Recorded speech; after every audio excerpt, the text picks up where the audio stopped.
حق نگر حق نما پیش رو اے حبیب خدا مرحبا. بسم اللہ الرحمن الرحیم. الحمد للہ رب العالمین والصلاة والسلام علی سید المرسلین وعلی آلہ واصحابہ اجمعین.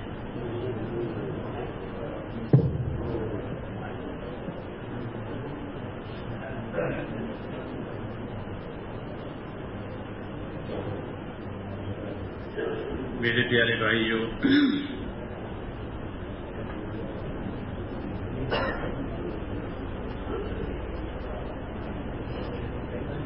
حدیث پاک میں ہے کہ آدمی کو وہ ملے گا جو اس کی نیت میں ہوگا.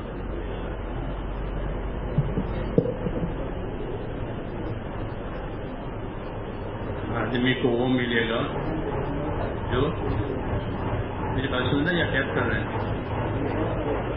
ایک آفت ہے. جی ہاں یہ خبر ہے اور یہ ٹیپ کر رہا ہے مشین. کہ اللہ نے دل ہی دیا ہے ٹیپ کرنے کے لیے. جی ہاں وہی جو اترتی تھی وہ نبی کے قلب پر اترتی ہے کہ وہ اصلی جگہ ہے خیر لینے کی اور شر سے بچنے کے لیے دل. جی ہاں باقی سب اس میں کوئی زیادہ خیر نہیں ہے. اگر خیر ہوتی تو اللہ تعالیٰ حضور صلی اللہ علیہ وسلم کو یہ سب دیتے. تو بے سر و سامانی میں تھے تو ان کی بہت ضرورت تھی کہ آسانی سے ساری دنیا بعد پہنچ جائے، سر کوئی عمل کرے نہ کرے. ہاں ایک ایک منٹ میں بات پہنچاتے ہیں. یہ ٹھیک نہیں، یہ فیشن ہے.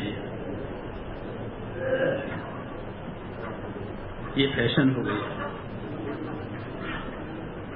کام کا تقاضا یہ ہے کہ کام ہم کو کھینچے. مولانا الیاس صاحب فرماتے تھے کہ اللہ کے راستے میں پھرو اور کام میں اتنے لگو کہ تمہیں کوئی باہر کی چیز کھینچ نہ سکے.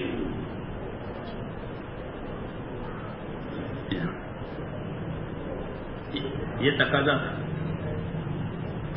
کیوں کہ ہر امتی حضور صلی اللہ علیہ وسلم کا اس کام میں گویا نائب ہے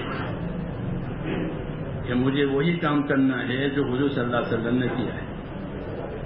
آپ کی سنتوں پر بھی عمل کرنا ہے، آپ کی محنتوں میں بھی اپنے آپ کو زندہ کرنا ہے، جان مال کو امانت سمجھ کر زندگی گزارنی ہے، اور سب سے بڑا فکر آخرت کو بنانا ہے.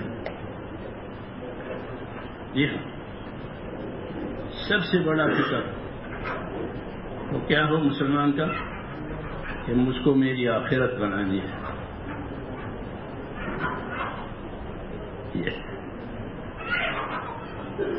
انما ہممنا الآخرہ ولیست ہممنا الدنیا. صحابہ یہ کہتے تھے کہ ہمارے عزائم آخرت بنانے کے ہوتے ہیں، دنیا بنانے کے نہیں ہوتے. دنیا ضرورت کی چیز ہے، ضرورت پوری کریں گے. جی ہاں اصل عزائم کس کے ہیں کہ اصل عزائم آخرت کے ہیں. وہی سب سے بڑا پاور ہے دین پر چلنے کے لیے کہ جتنا آخرت کا دھیان، آخرت کی فکر. آپ فضائل صدقات کو پڑھو مگر پڑھتے نہیں. جی ہاں اس میں کتنا آخرت پر زور دیا ہے. کیوں؟ جماعت کے لوگوں کو بھی اپنے اصلاح کی ضرورت ہے. جی ہاں اس اصلاح کی زیادہ تر چیزیں فضائل صدقات میں ہیں. کیسا رہنا چاہیے. جی ہاں اس میں اس پر زور دیا ہے. صحابہ کرام نے اپنی آخرت کو اصل کام بنایا کہ ہماری آخرت بن جائے. اس لیے کہتے تھے کہ انما ہممنا الآخرہ ولیست ہممنا الدنیا، ہمارے عزائم آخرت کے ہیں. یہ چیز جتنی پکی ہوگی کہ دین کے سارے کام آسان ہو جائیں گے. جی ہاں، آخرت والی بات نبیوں کو بھی آخرت پر لگایا. انا اخلصناہم بخالصۃ ذکر الدار. انبیاء کرام کا تذکرہ کر کے اللہ تعالیٰ نے کہا کہ ان لوگوں کو ہم نے آخرت کے کاموں کے لیے خاص کر لیا ہے، وہ خاص طور سے آخرت والی ہے. ہمارے سامنے تو ہماری آخرت ہے، اور ظاہر بات ہے کہ آخرت بغیر دین کے بنے گی نہیں. جی ہاں، ایک ہی راستہ ہے آخرت بنانے کا، وہ دین کا راستہ. وَمَن يَبْتَغِ غَيْرَ الْإِسْلَامِ دِينًا فَلَن يُقْبَلَ مِنْهُ وَهُوَ فِي الْآخِرَةِ مِنَ الْخَاسِرِينَ. کہ جو اس دین کے علاوہ کوئی اور راستہ اختیار کرے گا، فرمایا ہم اسے کبھی قبول کریں گے، اللہ کہتے کبھی قبول نہیں کریں گے، اور وہ آخرت میں ہمیشہ کے نقصان میں رہے گا. یہ ہماری اصلی مایا ہے.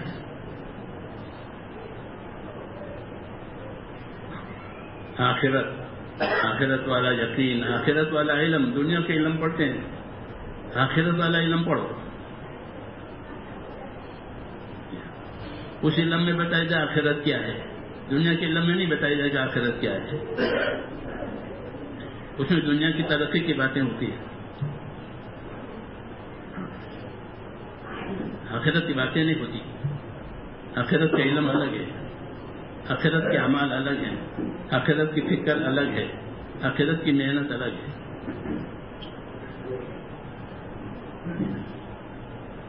ورنہ حضور صلی اللہ علیہ وسلم کے آنے سے پہلے دنیا میں لوگ تجارتیں بھی کرتے تھے، کھیتی بھی کرتے تھے، حکومت بھی کرتے تھے، شادی بھی کرتے تھے. ساری چیزیں جو آج ہے وہ پہلے تھی. انہیں کے لوگ جنگل میں پڑے رہتے تھے، ایسا تھا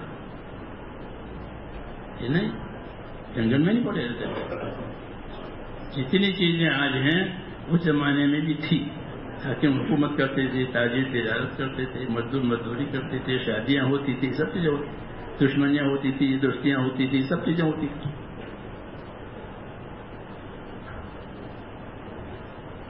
لیکن آخرت سامنے نہیں تھی، کیونکہ ایمان نہیں تھا.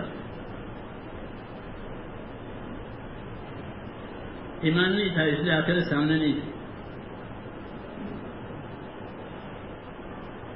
باقی سب کام ہو رہے تھے، اس لیے فساد تھا اس میں. ان تمام کاموں میں فساد تھا، بگاڑ تھا. اس لیے اس کو زمانہ جاہلیت کہا گیا. زمانہ جہالت نہیں کہا، بلکہ کیا کہا؟ جاہلیت کا زمانہ. جہالت کا زمانہ، جہالت ہر زمانے میں ہوتی ہے. جی ہاں، جہالت آدمی ہے کہتی ہے. وہ جاہلیت یعنی ہر آدمی کی صفت جہالت بنی ہوئی تھی. وہ جاہل ہر آدمی. اس میں سے حضور صلی اللہ علیہ وسلم لوگوں کو نکالا ہے، جہالت میں سے نکالا.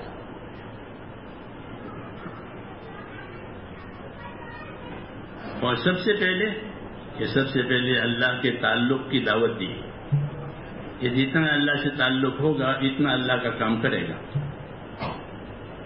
فائدے کی بات ہے،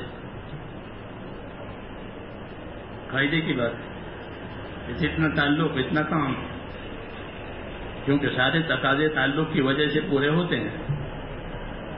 بیوی سے تعلق ہے تو بیوی کے تقاضے پورے کرے گا، بچوں سے تعلق ہے تو بچوں کے تقاضے پورے، کاروبار سے تعلق ہے تو کاروبار کے تقاضے پورے کرے گا. بھائی جاپان جا رہا ہوں، ایک آدمی مجھے ملا، جاپان جا رہا ہوں میں، کیوں؟ تجارت کا تقاضا ہے. صحیح ہے، جانا چاہیے، تجارت کا تقاضا ہے، ورنہ تجارت کیسے چلے گی؟ جب اس کے تقاضے نہیں پورے ہوں گے تو وہ تجارت کیسے چلے گی؟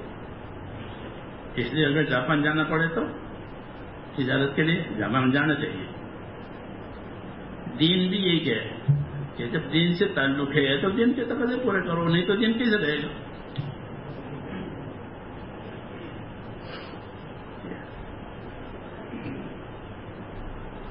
اس لیے پہلی بات کہی تھی کہ اللہ سے اپنا تعلق کہ مضبوط کرو. اس کو ایمان کہتے ہیں کہ میرا اللہ ہے، زندہ رہوں تو، مر جاؤں تو، بیمار رہوں تو، تندرست رہوں تو میرا اللہ ہے. ایک اصل ہے کہ میرے ساتھ اللہ ہے، میرا اللہ ہے، مجھے اس نے پیدا کیا ہے، پیدا کر کے چھوڑ نہیں دے گا وہ، بلکہ پیدا کر کے پالے گا. جی ہاں، اللہ پیدا بھی کرتا ہے اور پالتا بھی ہے. ایسا نہیں چھوڑ دیا، ہم پیدا کریں گے اور پالیں گے. اور پالنے میں دونوں بات کی رعایت کی ہے کہ ضرورت کی بھی رعایت کی ہے، مقصد کی بھی رعایت کی ہے. میری بات سمجھ رہے ہیں؟ ہاں، کچھ سمجھو تاکہ کسی کو سمجھا سکو. سمجھنے کا مطلب یہ ہوتا ہے کہ ایسا سمجھو کہ کسی کو سمجھا سکو، ایسا پڑھو کہ کسی کو پڑھا سکو. طلبا سے میں کہتا ہوں کہ ایسے پڑھو کہ کسی کو پڑھا سکو. کہ فلاں کتاب پڑھی ہے کہ ہاں، کہ ہم کو پڑھا ہوگا کہ ہاں،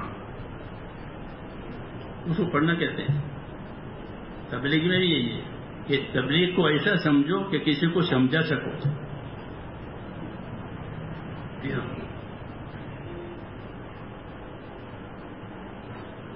سمجھ نہیں آ رہا ہے کہ بھئی ایک کام ہے، ہم اس کو سمجھے ہوئے ہیں اور آپ کو سمجھانے کے لیے آئے ہیں، آپ بھی ہمارے ساتھ ہو جاؤ.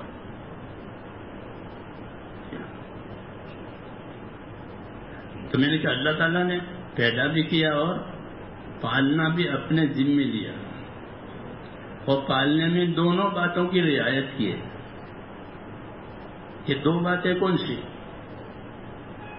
ایک زندگی کا مقصد، ایک زندگی کی ضرورت. دو چیزیں ہوتی ہیں، ایک زندگی کا مقصد اور ایک زندگی کی ضرورت. یہ ہوتی ہے زندگی میں.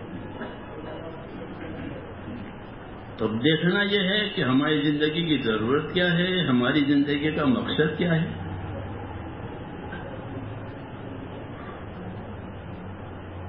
تو جس نے پیدا کیا وہ بتا دے گا کہ میں نے تم کو کس مقصد کے لیے پیدا کیا اور تمہاری کیا ضرورت ہے.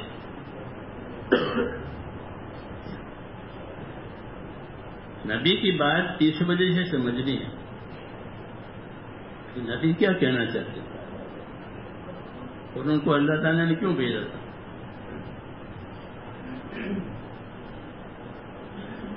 یہ آدمی کے ساتھ اس کی ضرورت بھی ہے، لیکن خالی ضرورت نہیں ہے، بلکہ بولو مقصد بھی ہے.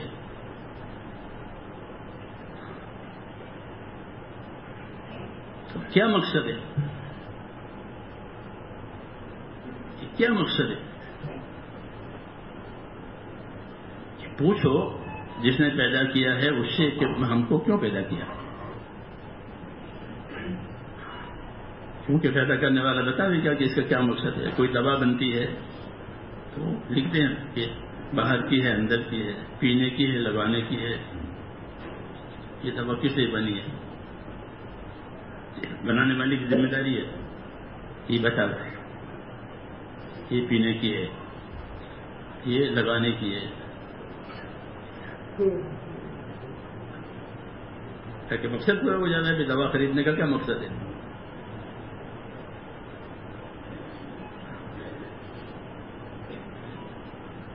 تو اللہ نے پیدا بھی کیا تو مقصد بھی بتایا، ضرورت بھی بتائی. بس یہی جھگڑا نبیوں کے ساتھ لوگوں کا ہے. یہ لوگوں نے مقصد کو اور ضرورت کو گڑبڑ کر دیا. وہ کہتے ہیں مقصد میں ضرورت میں گڑبڑ نہ کرو. مقصد کو مقصد کی جگہ پر رکھو, ضرورت کو ضرورت کی جگہ پر.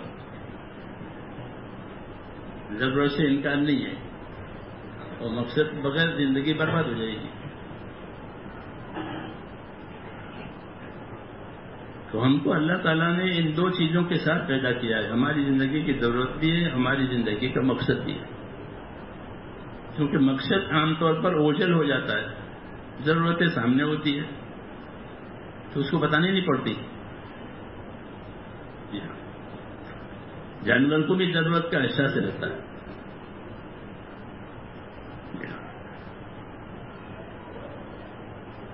مقصد سمجھانے کے لیے پیغمبر آتا ہے. تیری زندگی کا کیا مقصد ہے, تو اس کو اللہ تعالیٰ نے کیوں پیدا کیا ہے. ہر نبی نے آ کر زندگی کا مقصد سمجھایا, ضرورت نہیں سمجھائی. ہاں, ضرورت پورا کرنے کے راستے بتائے کہ تمہاری ضرورت کس طرح پوری ہوگی. کھانا اس طرح ہوگا, کمانا اس طرح ہوگا, پہننا اوڑھنا شادی, یہ سب. ضرورت سے انکار نہیں ہے, ضرورت پوری کرو, لیکن ضرورت کا طریقہ ہم سے سیکھو, نہیں تو جانور بن جاؤ گے. کیونکہ جانور ضرورت پوری کرتا ہے, اس کے بعد طریقہ نہیں ہوتا, ضرورت ہوتی ہے.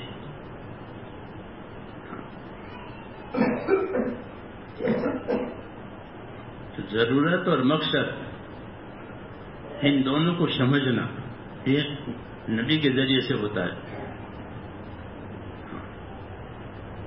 نبی نے یہ بتایا کہ تمہاری زندگی کا مقصد اللہ سے تعلق پیدا کرنا, اللہ کی عبادت کرنا, اللہ کے حکموں کو پورا کرنا. تم کو اللہ نے صرف اسی لیے پیدا کیا ہے, اور کسی کام کے لیے نہیں پیدا کیا. باقی تمہاری ضرورتیں ہیں, اسے وہ مختلف ہے, کوئی تاجر ہے, کوئی مزدور ہے, کوئی زمیندار ہے, کیونکہ وہ مختلف ہے. مقصد ایک ہے, ضرورتیں مختلف. ضرورت سے انکار نہیں, ضرورت پوری کی جائے گی. اصل مقصد یہ ہے کہ زندگی میں اللہ تعالیٰ سے تعلق پیدا ہو جائے. وہ زندگی صحیح ہے کہ جس لیے انہوں نے سب سے پہلے لا الہ الا اللہ کی بات کہی ہے. ہر نبی نے لا الہ الا اللہ, کوئی معبود نہیں, کوئی کام بنانے والا نہیں, کوئی حاجت پوری کرنے والا نہیں سوائے اللہ کی. تمہاری ساری ضرورتوں کا تعلق وہ کس سے ہے؟ ایک اللہ سے, اور کسی سے نہیں, اللہ سے. جس طرح حیات اور موت اللہ کے قبضے میں ہے, حیات اور موت کے بیچ کی جتنی چیزیں ہیں وہ بھی اللہ سے تعلق رکھتی ہے, کہ وہ بھی اللہ کی قدرت سے. اس لیے ہر حال میں اللہ کی طرف رجوع کرو, یہ نبی کی دعوت ہے کہ ہر حال میں اللہ کی طرف رجوع کرو, کہ پھر اللہ تمہارے ساتھ ہے. پھر کیا ہے کہ اللہ تمہارے ساتھ ہے, کہ اللہ تمہارے کاموں کو بنائے گا. کہ کیسے بنائے گا؟ کہ قدرت سے. جس سے کہ اللہ تمہارے کاموں کو قدرت سے بنائے گا. ہاں, تمہاری امیدیں پوری کرے گا, تمہیں مشکلات میں سے نجات دے گا. یہ اللہ کا کام ہے اور کسی کا کام نہیں. اس لیے پہلی دعوت یہ ہے کہ ہمارا تعلق کس سے ہو جائے؟ اللہ سے تعلق بندگی کا ہو جائے. ایک ہی تعلق ہے اللہ سے, بندگی کا تعلق. کہ اللہ کے بندے بن کر کے رہو, یہ تعلق, یہ اصلی تعلق ہے. جب وہ اللہ کا بندہ بن گیا تو پھر اللہ اس کا مولا ہے, پھر اس کی سب چیزیں اللہ کے ذمے ہے. کیوں کہ ہمارا مولا ہے, تو ہمارا مالک ہے. اور یہی کہا کہ الیس اللہ بکاف عبدا, کیا خدا بندے کے لیے کافی نہیں ہے؟ کہ کیوں نہیں, وہی کافی ہے. اسی کے ہاتھ میں ہے، اسی کے ارادے سے ہوتا ہے، اسی کے چاہنے سے ہوتا ہے، نہیں تو نہیں ہوتا. یہ ہمارا سبق ہے کہ ہمارا تعلق کس سے ہو جائے؟ اللہ سے مضبوط ہو جائے کہ ہم اللہ کے بندے ہیں، وہ ہمارا پروردگار ہے، اس کے ہاتھ میں سارے امور ہیں. جب چاہیں گے اللہ تعالیٰ ہمارے کام بنائیں گے. اس لیے اللہ تعالیٰ نے ہم کو 2 انعام دیے، ایک دعوت کا انعام، ایک دعا کا انعام. یہ 2 انعام دیے. اللہ نے ہم کو اپنی طرف دعوت دی کہ میری طرف آؤ، میری طرف آؤ، اور پھر رو اللہ، اللہ کی طرف بھاگ کے آؤ، جس طرح بچہ ماں کی طرف بھاگ کے جاتا ہے.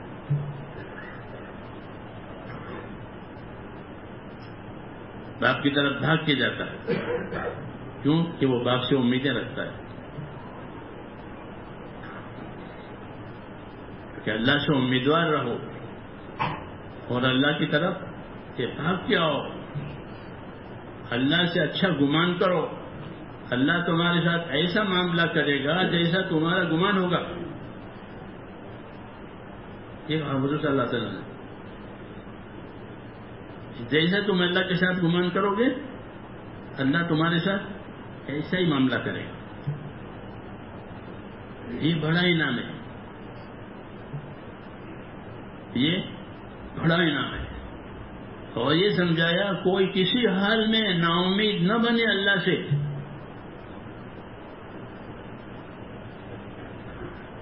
کیونکہ اللہ کا طریقہ یہ ہے کہ اللہ لوگوں کو بشارتوں کے ساتھ چلاتے ہیں، بشارتوں کے ساتھ بلاتے ہیں.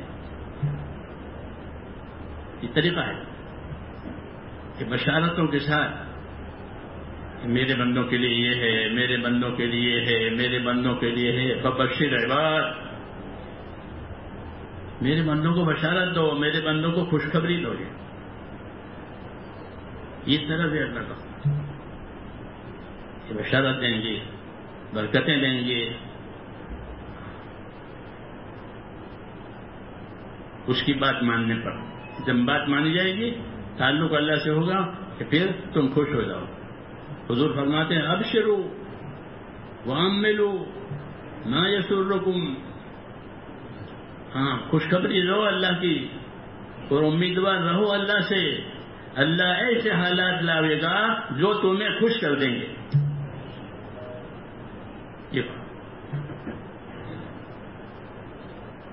ابشروا واملوا ما یسرکم. خوشخبری لو. اللہ بشارتیں دیتے ہیں، بشارتوں سے چلاتے ہیں، ہم زبردستی نہیں چلاتے. انعام دیں گے عمل کا بھی انعام ہے. عمل کے لیے جتنے راستے واسطے اختیار کی جائیں گے اس کا بھی انعام دیں گے. جیسے نماز کا بھی انعام، اور نماز کے لیے مسجد بناؤ اس کا بھی انعام. نماز کے لیے چل کے آؤ تو چلنے کا بھی انعام. نماز کا انتظار کرو تو انتظار کا بھی انعام. اور کسی چیز میں ایسا ہے کہ بھائی انتظار بھی کچھ ہو جائے، ویٹنگ روم میں بیٹھو، کبھی تمہارا کام نہیں ہوگا، وہاں بیٹھو. تو ان کا رواج ہے جو ویٹنگ روم میں بیٹھو.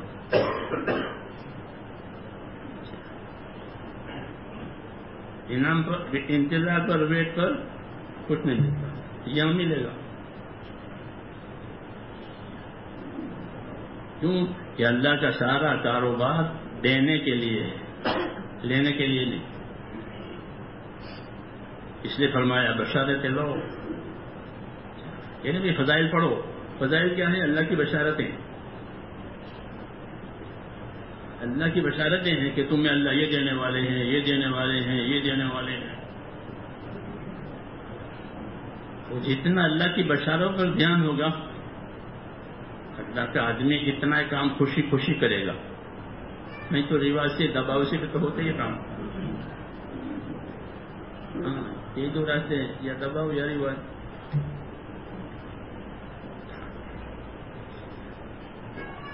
یہ تو اللہ بشارت، اللہ کی بشارتیں لو.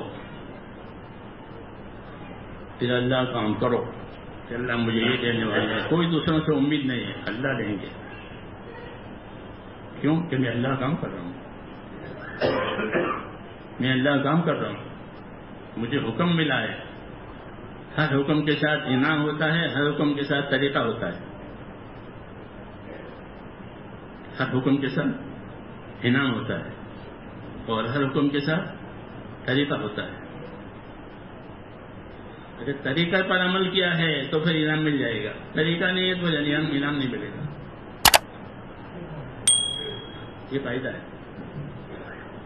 اس لیے کہتے ہیں دین سیکھو. کیا سیکھو؟ کہ دین سیکھو, تاکہ حکم بھی معلوم ہو, حکم کا طریقہ بھی معلوم ہو, حکم پورا کرنے کا وعدہ بھی معلوم ہو. دین سیکھنے سے یہ ہوگا کہ حکم معلوم ہو جائے گا, حکم کا طریقہ معلوم ہو جائے گا, اور حکم پر کیا وعدہ ہے وہ معلوم ہو جائے گا. پھر کاروبار صحیح ہو گیا کہ میں نے یہ کیا ہے, اللہ مجھ پر یہ دے گا, مجھے یہ دے گا, کیونکہ میں نے یہ کیا ہے.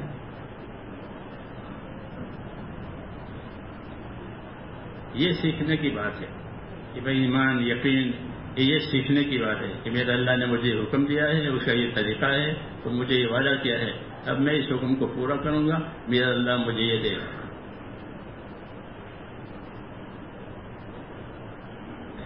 حضرت علی ایک مرتبہ بیٹھے ہوئے تھے, ایک آدمی تو بیٹے سے کہا کہ بیٹا اماں کے پاس جاؤ, اور ان کے پاس کوئی سائل آیا مانگنے والا, جاؤ بیٹا گھر میں جاؤ, تو اماں کے پاس جو پیسے رکھے ہیں 6 درہم ہیں وہ لے آؤ. تو وہ اندر گئے بیٹے, امی سے کہا کہ وہ 6 درہم ابا مانگے. امی نے کہا وہ تو آٹے کے لیے, گھر میں آٹا تو ہے نہیں. بنا کے جواب دیا. حضرت علی نے جا کر کے وہ درہم ان سے لے لیے, وہ لے کے اس کو دے دیے مانگنے والی جو سائل آیا. ہو گئی بات ختم, وہ چلا گیا. تھوڑی دیر میں ایک آدمی آیا اونٹ لے کر کے.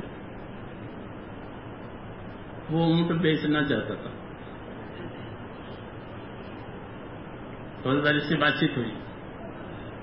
حضرت علی نے فرمایا کہ ہم تو ہم خریدیں گے, مگر ہمارے پاس پیسے نہیں ہیں, وعدے پر لے جاؤ, وعدے پر دے جاؤ. اچھی بات ہے, اچھا زمانہ تھا, آج کے جیسے نہیں تھا. جی ہاں, آج قرض حسنا کا مانا کہ مانگنے آئے تو ہنسنا. قرض حسنا ایسا ہو گیا, اس نے قرض حسنا دے دیا, جب اب مانگے تو ہنس جانا. اس لیے قرض حسنا ملتا نہیں ہے, سود پر پیسے ملتے ہیں. جی ہاں, کیونکہ ہنسنا ہو گیا. وہ زمانہ ایسا نہیں تھا. تو اس نے کہا کہ مجھے تو بیچنا ہے. فرمایا ہم خریدیں گے لیکن پیسے وعدے پر دیں گے. کوئی بات نہیں, اس نے دے دیا. کتنے پیسے؟ 140 پر بات طے ہوئی. وہ دے کے چلا گیا. روایتوں میں ہے کہ حضرت یوں بیٹھے ہوئے تھے, گھٹنوں پر ہاتھ لپیٹے سے بیٹھتے ہیں, کہ ابھی وہ کھولے ہی نہیں تھے گھٹنے کہ دوسرا آدمی آیا. اس نے اونٹ دیکھا گھر کے سامنے, وہ کہنے لگے کہ مجھے اونٹ خریدنا ہے. آپ بیچو گے؟ بیچیں گے. راس آیا معاملہ تو بیچیں گے. تو ان سے باتیں ہو گئی. اس نے خریدا اور 200 درہم میں وہ اونٹ گیا. وہ پیسے دے کے وہ چلا گیا. اتنے وہ آدمی آیا, وہ پیسے کی ضرورت بتائی, اس کو پیسے دے دی. یہ لوگ تیرے پیسے. تو 140 میں بیچا تھا اور 200 آئے, تو کتنا نفع ہوا؟ 60. تو وہ 60 گھر میں بھیجے فاطمہ کے پاس. یہ کیسے؟ یہ پروردگار کے وعدے والے نہیں. وعدے والے کیسے کہ اللہ نے کہا کہ ایک نیکی پر 10 دیتے ہیں، تو تم نے 6 درہم دیے تھے، 6 کے 60 لو.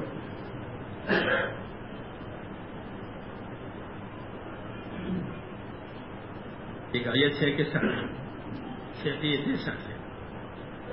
من جاء بالحسنۃ فلہ عشر امثالها، جو ایک نیکی لائے گا اس کو 10 گنا زیادہ کر کے دیں گے، 10 گنا زیادہ. یہ کیا ہوا؟ یہ اللہ کے وعدے والی بات کہی کہ اللہ کا اسی طرح وعدہ ہے اپنے بندوں کے ساتھ کہ جب حکم ہوگا، اس کا طریقہ ہوگا، اس کا اخلاص ہوگا تو وہ وعدے پورے ہوں گے. یہ وعدے پورے ہوں گے. تو اصل یہی بات ہے کہ ہمارا تعلق اللہ تعالیٰ سے صحیح ہو جائے کہ میری حاجت پوری کرنے والا، مجھے عزت دینے والا، میرے حالات بنانے والا وہ کون ہے؟ کہ جس نے مجھ کو پیدا کیا ہے وہی ہے، دوسرا معبود نہیں، دوسرا خالق نہیں، دوسرا مالک نہیں. یہ پہلی بنیاد ہے ہماری، ایمان، یقین، اللہ سے تعلق. اس کے بل پر باقی سارے کام چلیں گے. کہ اللہ سے تعلق پیدا ہو گیا تو پھر اللہ کا کوئی تقاضا بھاری نہیں لگے گا. تقاضے بھاری اس لیے لگتے ہیں کہ تعلق میں کمی ہے. تعلق جتنا قوی اتنے تقاضے آسان. ہمیشہ یہ دستور ہے. بیوی بچوں کا تعلق آدمی سے قوی ہوتا ہے تو بیوی بچوں کے سارے تعلق دنیا میں پورے کیے جائیں. اپنے کاروبار کا تعلق تو اس کے تقاضے پورے ہوتے ہیں اور ہونے بھی چاہیے، ورنہ کام کیسے چلے گا. دعوت یہ ہے کہ اللہ سے اپنا تعلق مضبوط کرو. کیوں؟ کہ ہمارا کام بنانے والا اللہ کے سوا کوئی نہیں ہے. یہ پکی بات ہے کہ ہمارا کام بنانے والا، ہمارے حالات ٹھیک کرنے والا اللہ کے سوا کوئی نہیں. یہ پکی بات ہے. زمین، آسمان اور ساری چیزیں صرف اللہ کے قبضے میں اور کسی کے قبضے میں نہیں ہے. باقی جتنی باتیں ہیں کہ وہ دھوکے کی باتیں، اللہ کہتے ہیں دھوکے کی باتیں. تمہر حیات الدنیا الا متاع الغرور، کہ جتنی باتیں ہیں وہ سب دھوکے کی باتیں. ان کے ہاتھ میں کچھ نہیں ہے اور اللہ کے ہاتھ میں یہ سب کچھ ہے. یہ صحیح بات، باقی دھوکا. ہماری دعوت یہی ہے کہ ہم اپنے آپ کو دھوکے میں سے نکال کر کے حقیقت پر لائیں کہ ہمارا اللہ ہے، ہماری کامیابی اللہ کے حکموں سے ہے، ہماری نجات اللہ کے راضی ہونے سے ہے. کہ اللہ راضی ہو گیا کہ ہماری نجات ہو گئی دنیا میں بھی اور آخرت میں. اس لیے کام کرنا ہے میرے دوست، کیوں یہی ایک مسئلہ ہے کہ اللہ راضی ہو جائے بس، اس سے بڑی کوئی چیز نہیں ہے. اور رضوان من اللہ اکبر، کہ اللہ کا راضی ہو جانا یہ سب سے بڑی بات ہے. کہ اللہ راضی ہو گیا کہ کام ہو گیا، دنیا بھی تیری ہے، آخرت بھی تیری ہے. کیوں؟ اللہ تو اس سے راضی ہے. اس لیے میرے دوستوں دعوت یہی ہماری کہ ہم سے اللہ تعالیٰ راضی ہو جائے.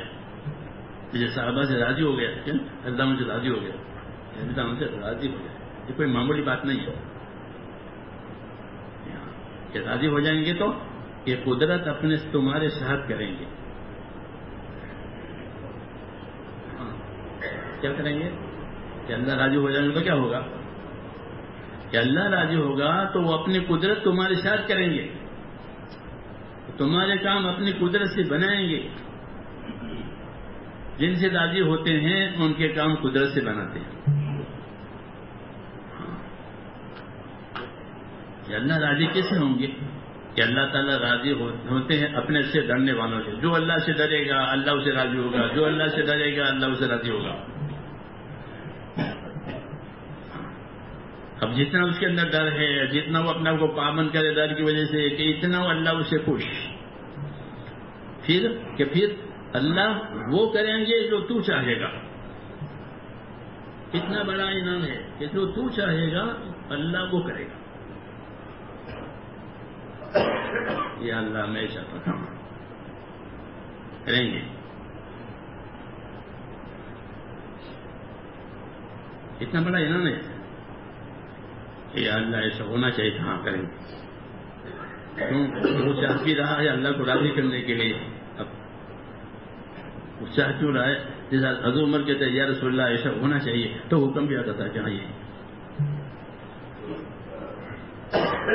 کہ اس کی چاہت ہی اللہ کو راضی کرنے کی ہو گئی. تو پھر اللہ ان کی چاہت کو پوری کر دے. یہ انعام ہے. جب اللہ تجھ سے راضی ہو گیا تو پھر تیری چاہت اللہ پوری کر دے گا. کہ اللہ سے بڑا کوئی مددگار نہیں ہے. اللہ سے بڑا کوئی مددگار نہیں. ہماری دعوت اصل یہی ہے کہ ہماری نظر صرف اللہ پر آئے. ایک اللہ ہے، کوئی دوسرا اللہ نہیں ہے. ایک پروردگار ہے، کوئی دوسرا پروردگار نہیں ہے. اس کا ہے، زمین ہو آسمان ہو سب اسی کا ہے. باقی جھوٹ بولتے ہیں، باقی جھوٹ بولتے ہیں. اس لیے کہا کہ دنیا کی زندگی دھوکے کا سامان ہے، کیونکہ جھوٹ بولتے ہیں.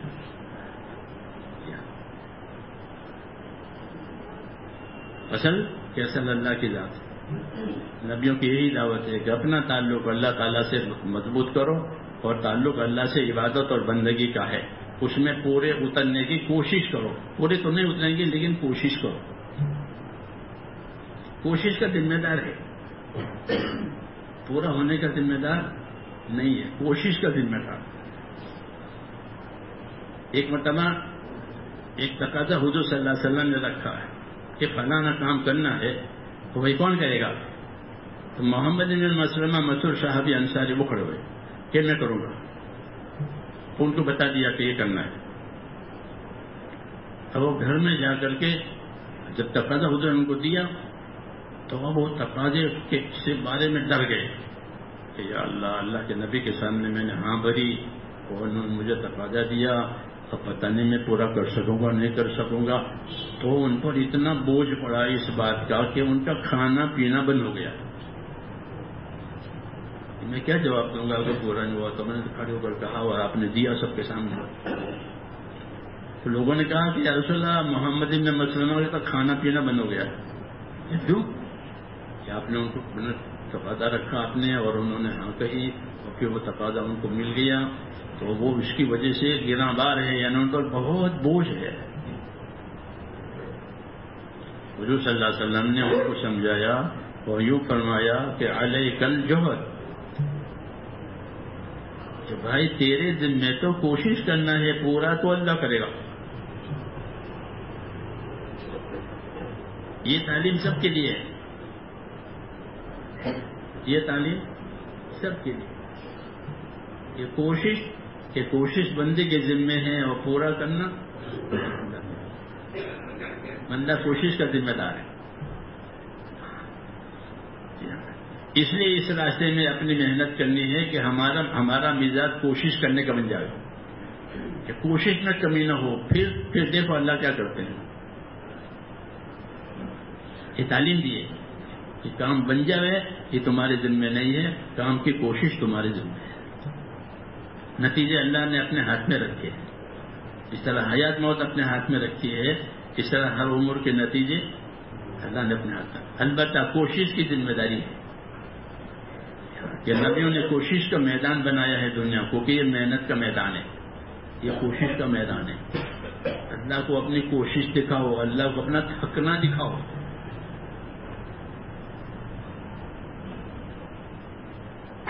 کہ اللہ کے راستے کی کوشش کرو گے تو تمہارا تھکنا لکھا جائے گا کہ کتنا تھکا ہے آدمی.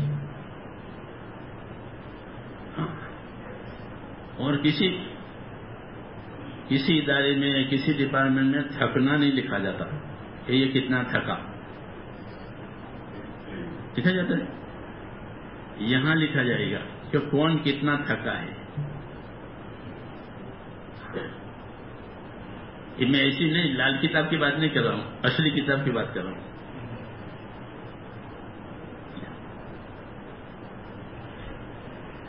اس راستے کا تھکنا لکھا جائے گا، اس راستے کا بھوکا رہنا لکھا جائے گا، اس راستے کا پیاسا رہنا لکھا جائے گا.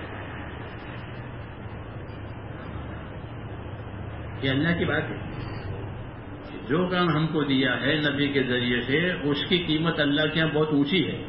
اس لیے اس کے کرنے والوں کا تھکنا، پیاسا ہونا، بھوکا ہونا، یہ سب لکھا ہے.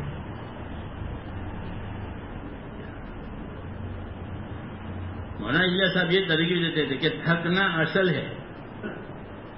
کیوں؟ فرماتے تھے کہ جنت جو ہے وہ راحت کے لیے بنائی ہے. اس کے لیے راحت کس کو چاہیے؟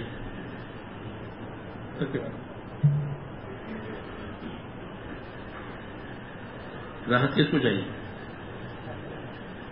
بولو. تھکے ہوئے کو راحت چاہیے.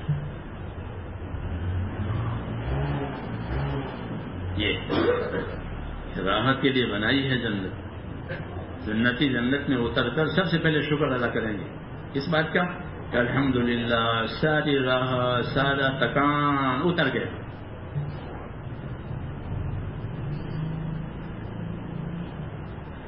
اذهب عنا الحزن، کہ ہماری تھکن ختم ہو گئی. تھک تھکا کر گئے تھے. وہ یہی اثر ہے کہ اللہ کے تعلق میں، اللہ کے کام میں اپنی صلاحیتوں کو لگانا اور اپنے آپ کو اس میں تھکانا. تو پھر اس کام کو کرتے کرتے لوگوں کو کام سے محبت ہو جائے گی. پھر کام ان کو کھینچے گا. یہ فرماتے تھے مولانا الیاس رحمۃ اللہ علیہ کہ جب لوگ کام کریں گے تو ان کو اللہ تعالیٰ کے حکموں سے محبت ہو جائے گی. پھر حکموں میں چین ملے گا. کیونکہ حکموں سے محبت ہو گئی. نماز سے چین ہو جائے گا. نماز سے محبت ہے کہ نماز میری آنکھوں کی ٹھنڈک ہے. حضور فرماتے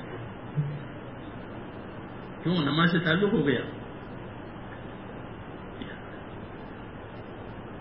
اس کام کا یہ اثر ہے کہ جب اس کے لوگ کوشش کریں گے تو ان کی رغبتیں بدل جائیں گی، ان کے شوق بدل جائیں گے. عام طور پر شوق مادی چیزوں کے ہوتے ہیں، فنا ہونے والی چیزوں کے شوق ہوتے ہیں. جب یہ کام کریں گے تو ان کی رغبتیں بدل جائیں گی.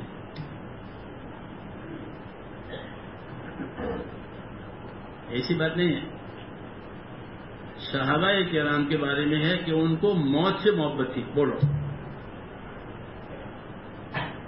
اس سے سب سے زیادہ ناگوار چیز موت ہے.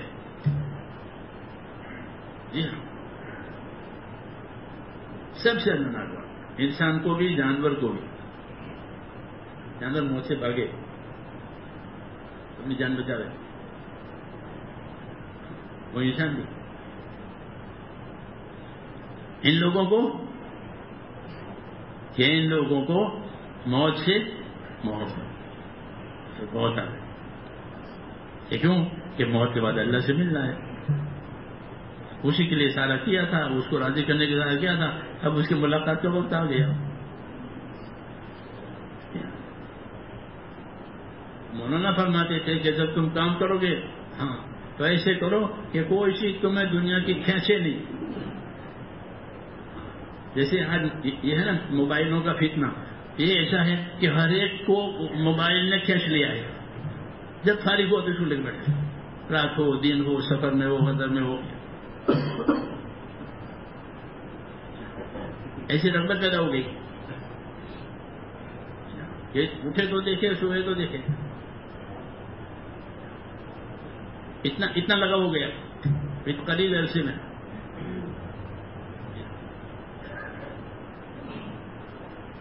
ایسے ہی میرے دوستوں یہ کام بھی کہ پھر دین سے اور دین کے کاموں سے ایسا لگا ہو جائے گا کسی اس کے بغیر کہ چین میں. وقت کی قیمت ہو جائے گی، محنت کی قیمت سامنے آ جائے گی، قربانی کی قیمت سامنے آ جائے گی.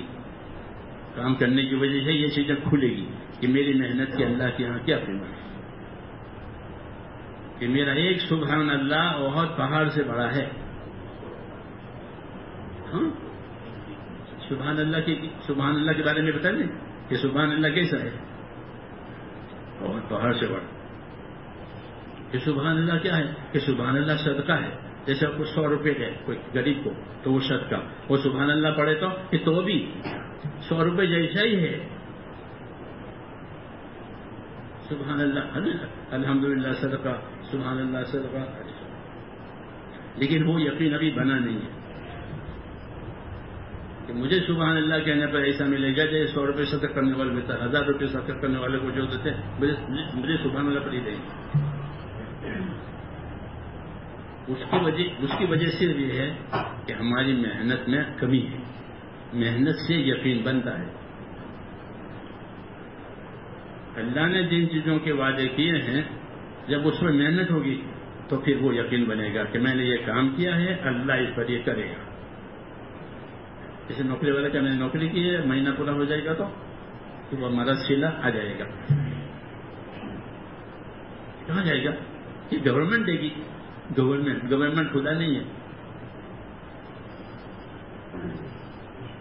لیکن دل کو اطمینان ہے کہ گورنمنٹ دے گی.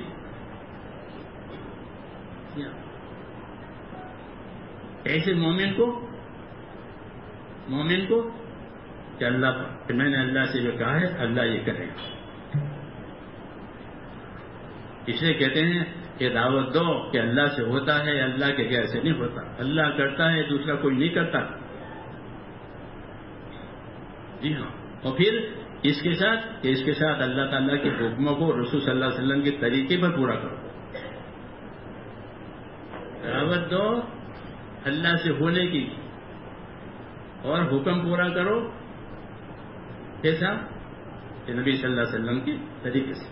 جب دعوت دی جائے گی ایمان یقین کی اور حکم کو طریقے سے پورا کیا جائے گا، یہ کام ہو گیا. یہ کام ہو گیا. حکموں کو حضور صلی اللہ علیہ وسلم کے طریقے پر پورا کیا کہ یہ بڑی چیز ہے اللہ کی نظر میں کہ میرے نبی کے طریقے پر حکم پورا ہوا ہے. کہ مسجد میں بسم اللہ بول کر سیدھا پاؤں رکھا، یہ بہت بڑا کام ہو گیا. کیوں؟ کہ ہر سنت میں نور ہے. ہر سنت میں نور. یہ سنت ہے، نبی کا یہ طریقہ ہے. حکم پورا کرنے کا یہ طریقہ ہے. ان طریقوں کی وجہ سے جو حکم پورے ہوں گے طریقوں کے ساتھ وہ بلے گا اندر کا نور. تو جو غلط یقین ہے وہ نکل جائے گا. پھر انتظار رہے گا کہ اللہ کی مدد آنے والی ہے. نہیں تو شیطان نا امید کرے گا کہ دیکھو تم نے کیا تھا نا، زمان میں چلنا لگا تو کچھ ہوا کہ نا کہ چھوڑو. ہاں مولانا صاحب یہ کہتے تھے کہ شیطان تم کو نا امیدی کے راستے سے کاٹے گا کہ تم نے 4 مہینے بھی دیے پھر تمہارا کام ہوا ہے نا، یہ چھوڑو.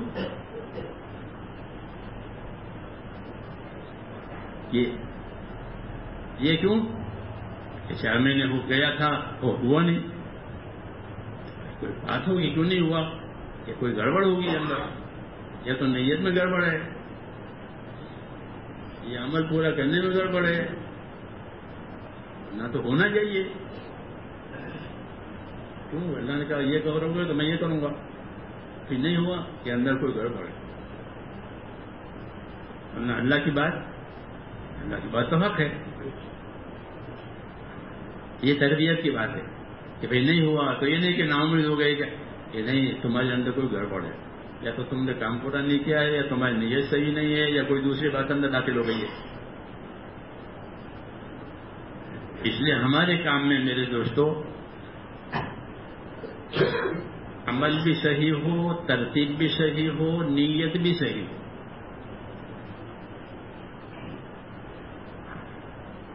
اس سے بنے گا دین. کیا بنے گا؟ کہ عمل صحیح ہو اور عمل کی ترتیب بھی صحیح ہو اور نیت بھی صحیح ہو. اس سے بنے گا دین. دین بنا کہ بس اللہ کا وعدہ پورا ہو جائے گا. پھر کیوں نہیں بنا؟ کیوں وعدہ پورا نہیں ہوا؟ تو اپنی طرف سوچو، پھر مجھ سے کوئی گڑبڑ ہوئی ہے. کچھ کمی رہ گئی ہے. اس لیے میرے دوستوں بار بار اپنی طرف توجہ کرنی چاہیے کہ ہمارے اندر ہمارے سے کوئی کمی نہ ہو جائے. ورنہ اللہ کا وعدہ کہ اللہ کا وعدہ پورا حق ہے. اللہ نے جو وعدے کیے ہیں وہ حق ہیں, وہ پورے ہوں گے. ایمان والوں کے ساتھ اللہ کا معاملہ وعدوں کا ہے. اس کا وعدوں کا کہ تم کام کرو میں وعدہ پورا کروں گا, تم کام کرو میں وعدہ پورا کروں گا. ایک تو اس میں یہ کہ کام کرنے کی نیت صحیح ہو, عمل کی ترتیب صحیح ہو, کہ پھر کوئی بات نہیں, وعدہ پورا ہوگا. کبھی دیر سے پورا ہوگا, کبھی جلدی پورا ہوگا. وہ حکمت پر ہے, اللہ کی حکمت ہے. اللہ کبھی حکمت سے اپنے وعدے کو دیر سے پورا کرتے ہیں اور کبھی جلدی بھی کر دیتے ہیں. یہ حکمت کی وجہ سے. تو اللہ کی قدرت کو بھی سمجھنا ہے, اللہ کی حکمت کو بھی سمجھنا ہے.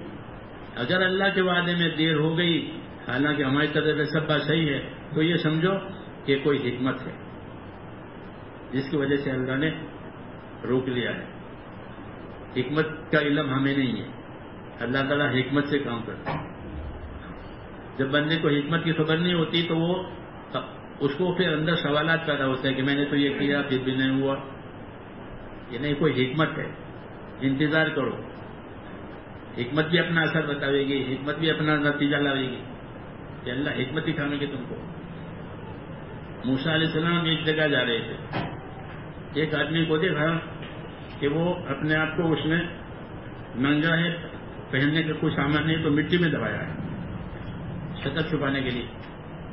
مجھے موسیٰ علیہ السلام کو دیکھا کہ نبی ہیں تو جیسے ہوتی ہے کسی نیک آدمی بن میرے لیے دعا کرو, اے اللہ کے نبی میرے لیے دعا کرو, میری حالت دیکھو,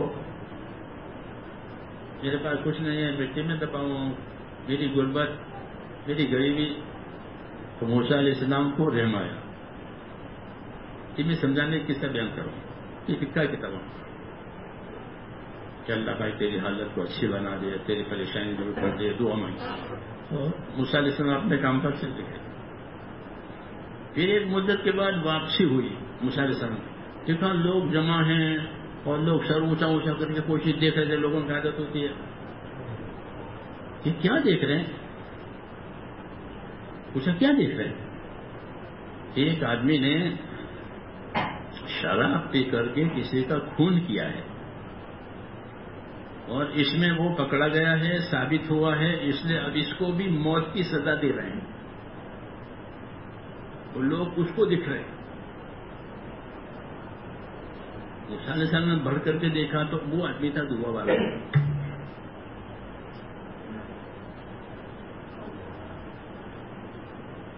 موسیٰ علیہ السلام کو اللہ نے حکمت دکھائی کہ میں نے اس کو غریب رکھا تھا, اس میں اس کی سلامتی تھی, اب یہ مالدار ہو گیا. تم نے دعا مانگی نا, تو تمہاری دعا سے میں نے اس کو دیا تم کو دکھانے کے لیے کہ میں نے اس کو غریب رکھا تھا, حکمت کی وجہ سے رکھا تھا کہ یہ غریب رہے تو ٹھیک ہے, نہیں تو کچھ نہ کچھ گڑبڑ کرے گا. یہ گڑبڑ کی اس کو حکمت کہتے ہیں. موسیٰ علیہ السلام کو حکمت اللہ نے حکمت دی.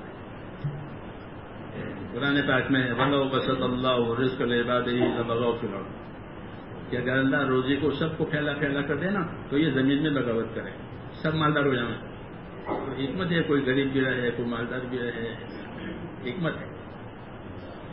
تو بندوں کو حکمت معلوم نہیں ہوتی تو پھر وہ مایوس ہوتے ہیں. تو اللہ تعالیٰ اپنے نبیوں میں یہ حکمت بتا کہ اس میں حکمت ہے.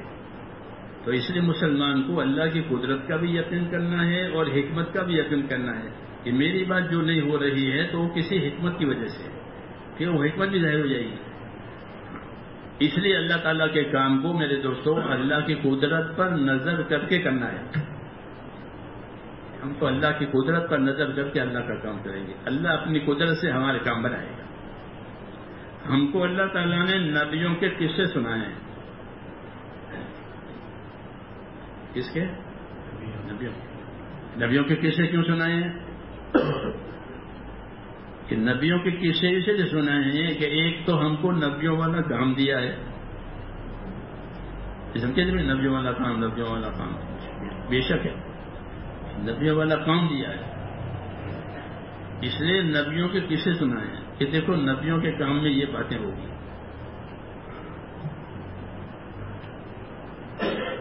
اس میں 2 باتیں بنیادی ہوتی ہے نبیوں کے کام میں. ایک بنیاد نبیوں کے کام میں یہ ہوتا ہے کہ سب سے زیادہ نبیوں کو اپنے کام میں صبر کرنا پڑا. جی ہاں، یہ اس کی اصلی چیز ہے. اس کام کی کامیابی کا اصلی جوہر وہ ان کا صبر ہے. جتنا بڑا نبی اتنا بڑا صبر، یہ سمجھنا چاہیے تاکہ شکایت نہ پیدا ہو کہ یہ کام صبر کا ہے. اسے نبیوں کے قصے سنائے اور حضور صلی اللہ علیہ وسلم کو حکم دیا کہ فاصبر کما صبر اولو العزم من الرسل ولا تستعجل لهم. اے نبی آپ ایسا صبر کریں جیسے بڑے بڑے نبیوں نے کیا ہے. بڑے نبی کون ہیں؟ کہ نوح علیہ السلام نے 950 سال تک صبر کیا. ابراہیم علیہ السلام نے جی ہم کو آگ میں ڈالا ان کو، پوری حکومت ان کے خلاف ہے. موسیٰ علیہ السلام کو تو بہت برداشت کرنا پڑا، اپنی قوم کی طرف سے بھی اور اس وقت کی حکومت کی طرف سے بھی. جی ہاں، عیسیٰ علیہ السلام کو بہت برداشت کرنا پڑا، یہاں تک کہ آخر میں عیسیٰ علیہ السلام کو قتل کرنے کا منصوبہ ہوا تو اللہ نے ان کو اوپر اٹھا لیا. تو نبیوں کی دعوت میں، نبیوں کی محنت میں ایک چیز ہوتی ہے، وہ ان کا صبر. وہی اصل کامیابی کی کنجی ہے. کہ وہ نبی کامیاب ہوتے ہیں کس وجہ سے؟ کہ اپنے کام میں صبر کی وجہ سے، کہ ثابت قدم رہتے ہیں اپنی طاقت کے مطابق. اس لیے ہم کو نبیوں کے قصے ایک تو اس وجہ سنا ہے کہ اس کام میں مختلف حالات آئیں گے، تو حالات کو کیا کرو کہ حالات کو برداشت کر لو، صبر کر لو، پوچھو کہ مجھے اس حال میں کیا کرنا چاہیے، گھبراؤ مت. جب حال آوے تو پوچھے کہ میں کیا کروں. یہ نہیں کہ پریشان ہو کے کٹ جاوے، پریشان نہیں کٹے نہیں، پوچھے مجھے اس حال میں کیا کرنا چاہیے، تو اس کو جواب ملے گا، راستہ ملے گا. اور خود صبر کرے. یہ کام کے یہ طریقہ بتایا کہ صبر کرے، اللہ سے مانگے، پوچھے کہ مجھے اس کام میں کیا کرنا ہے، مشورہ کرے. دل کی بات ہو، مسئلہ ہے تو مسئلہ پوچھے. مطلب مسئلہ بھی ایسا ہو جاتا ہے تو مسئلہ پوچھنا چاہیے. مسئلہ پوچھنے سے راستہ ملے گا، مشورہ کرنے سے راستہ ملے گا، ثابت قدم رہنے سے مدد آئے گی. یہ ترتیب ہے. کیونکہ آپ ذرا ذمہ دار ہیں اس لیے میں اس قسم کی باتیں کر رہا ہوں. یہ کام تو بڑی چیز کہ ان کی زندگیوں میں صبر ہے، بڑی چیز. دوسری چیز ان کی زندگیوں میں کہ اللہ نے اپنی قدرت سے ان کی مدد کی ہے، چاہے اسباب ہو اسباب نہ ہو. مدد کیسے کی ہے؟ قدرت سے مدد. عیسیٰ علیہ السلام کو آسمان پر اٹھا لیا، کیونکہ لوگوں نے ان کے قتل کا منصوبہ بنایا تو ان کو آسمان پر اٹھایا. اب وہ آسمان پر ہیں، ان کو آسمان پر پال رہے ہیں، ان کو آسمان پر پال رہے ہیں. قدرت. موسیٰ علیہ السلام کو کہ موسیٰ علیہ السلام کے لیے سمندر میں راستہ بنایا کہ سمندر پھٹ گیا اور سڑک ہو گئی. اس سڑک پر سورج کی روشنی پڑی. کہتے ہیں کہ وہ ایسی سڑک ہے کہ ایک ہی مرتبہ اس پر سورج کی روشنی پڑی ہے، پھر دوبارہ پانی ہو گیا.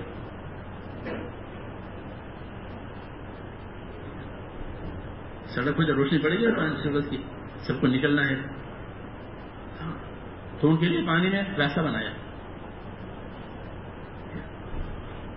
ایک ہی سمندر میں 2 نتیجے آئے کہ موسیٰ علیہ السلام کے لیے سمندر میں راستہ ہو گیا اور فرعون کے لیے ہلاک کا ذریعہ بن گیا. وہی جگہ جس کو قدرت کہتے ہیں کہ ایک کی مدد ایک کی پکڑ. ایسی ایک قدرت سے ایک کی مدد ہوئی ہے، ایک کی پکڑ ہوئی ہے. کہ فرعون کی پکڑ یہاں تک کہ اس کی حکومت ہی پوری ڈوب گئی. اس کے لیے یہ جگہ پکڑ کی ہو گئی. موسیٰ علیہ السلام کے لیے یہ جگہ مدد کی ہو گئی. اسے نبیوں کے کیسے سنائے کہ اللہ کی مدد کے بہت طریقے ہیں، اللہ بہت راستے سے مدد کرے گا. کوئی ایک راستہ نہیں، دنیا میں تو ایک ہی راستہ ہے، وہ مال کا راستہ ہے. تو مدد کے لیے کہ مال، دوسرا راستہ ہے آپ کے پاس کہ بھائی حکومت نے ان رقم منظور کر لی ہے تو حکومت بھی مدد دے گی، اور کیا دے گی. اللہ کے ہاں مدد کے بہت راستے ہیں. تم کیوں گھبراتے ہو؟ اگر ایک راستہ بند ہو گیا ہے تو دوسرے راستے کھلیں گے. یہ فائدہ ہے کہ اللہ نے حکمت سے ایک راستہ ہمارا بند ہوا ہے کہ مت گھبراؤ، قدرت سے دوسرے راستے کھلنے والے ہیں. جیسے بچہ کا دودھ بند ہو گیا، 2 سال ہو گئے، اب دودھ نہیں پلائے گی ماں، تو دودھ کا راستہ بند ہو گیا تو مر جائے گا. یہ سب کہ نہیں، اب دوسرا دروازہ کھل گیا کھانے پینے کا. ایک دروازہ بند ہو گیا کہ مت گھبراؤ، دوسرا کھلے گا. اللہ قدرت والا ہے. تو نبیوں کے ہاں ان کا صبر اور ان کے ساتھ اللہ کی قدرت، یہ کیوں کہ وہ اللہ کے حکموں پر ہیں، زندگی کے مقصد پر ہیں. تو جب حکم پر زندگی ہوگی، مقصد پر زندگی ہوگی، تو اس میں کچھ صبر کے حالات بھی آئیں گے، پھر مدد کے حالات بھی آئیں گے. اس لیے اللہ تعالیٰ نے اپنی مدد کے قصے سنائے کہ میں نے اپنے نبیوں کی مدد کی ہے، دیکھا نہیں کون ہے کہ کعبے کی حفاظت کے لیے کس کو بھیجا؟ کعبہ یعنی کیپٹل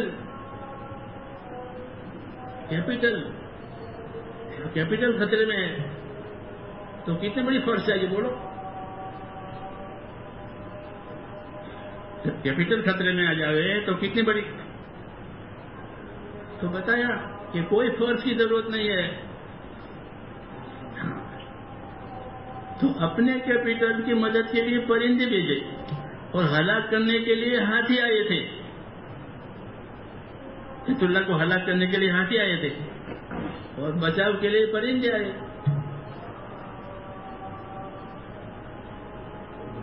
ہاں تو یہ بتایا کہ ہاتھیوں سے کام نہیں ہوتا، قدرت سے کام ہوتا ہے. پرندوں سے نہیں ہوا، قدرت سے ہوا ہے. کیوں کہ گھر اللہ کا ٹھہرا ہے.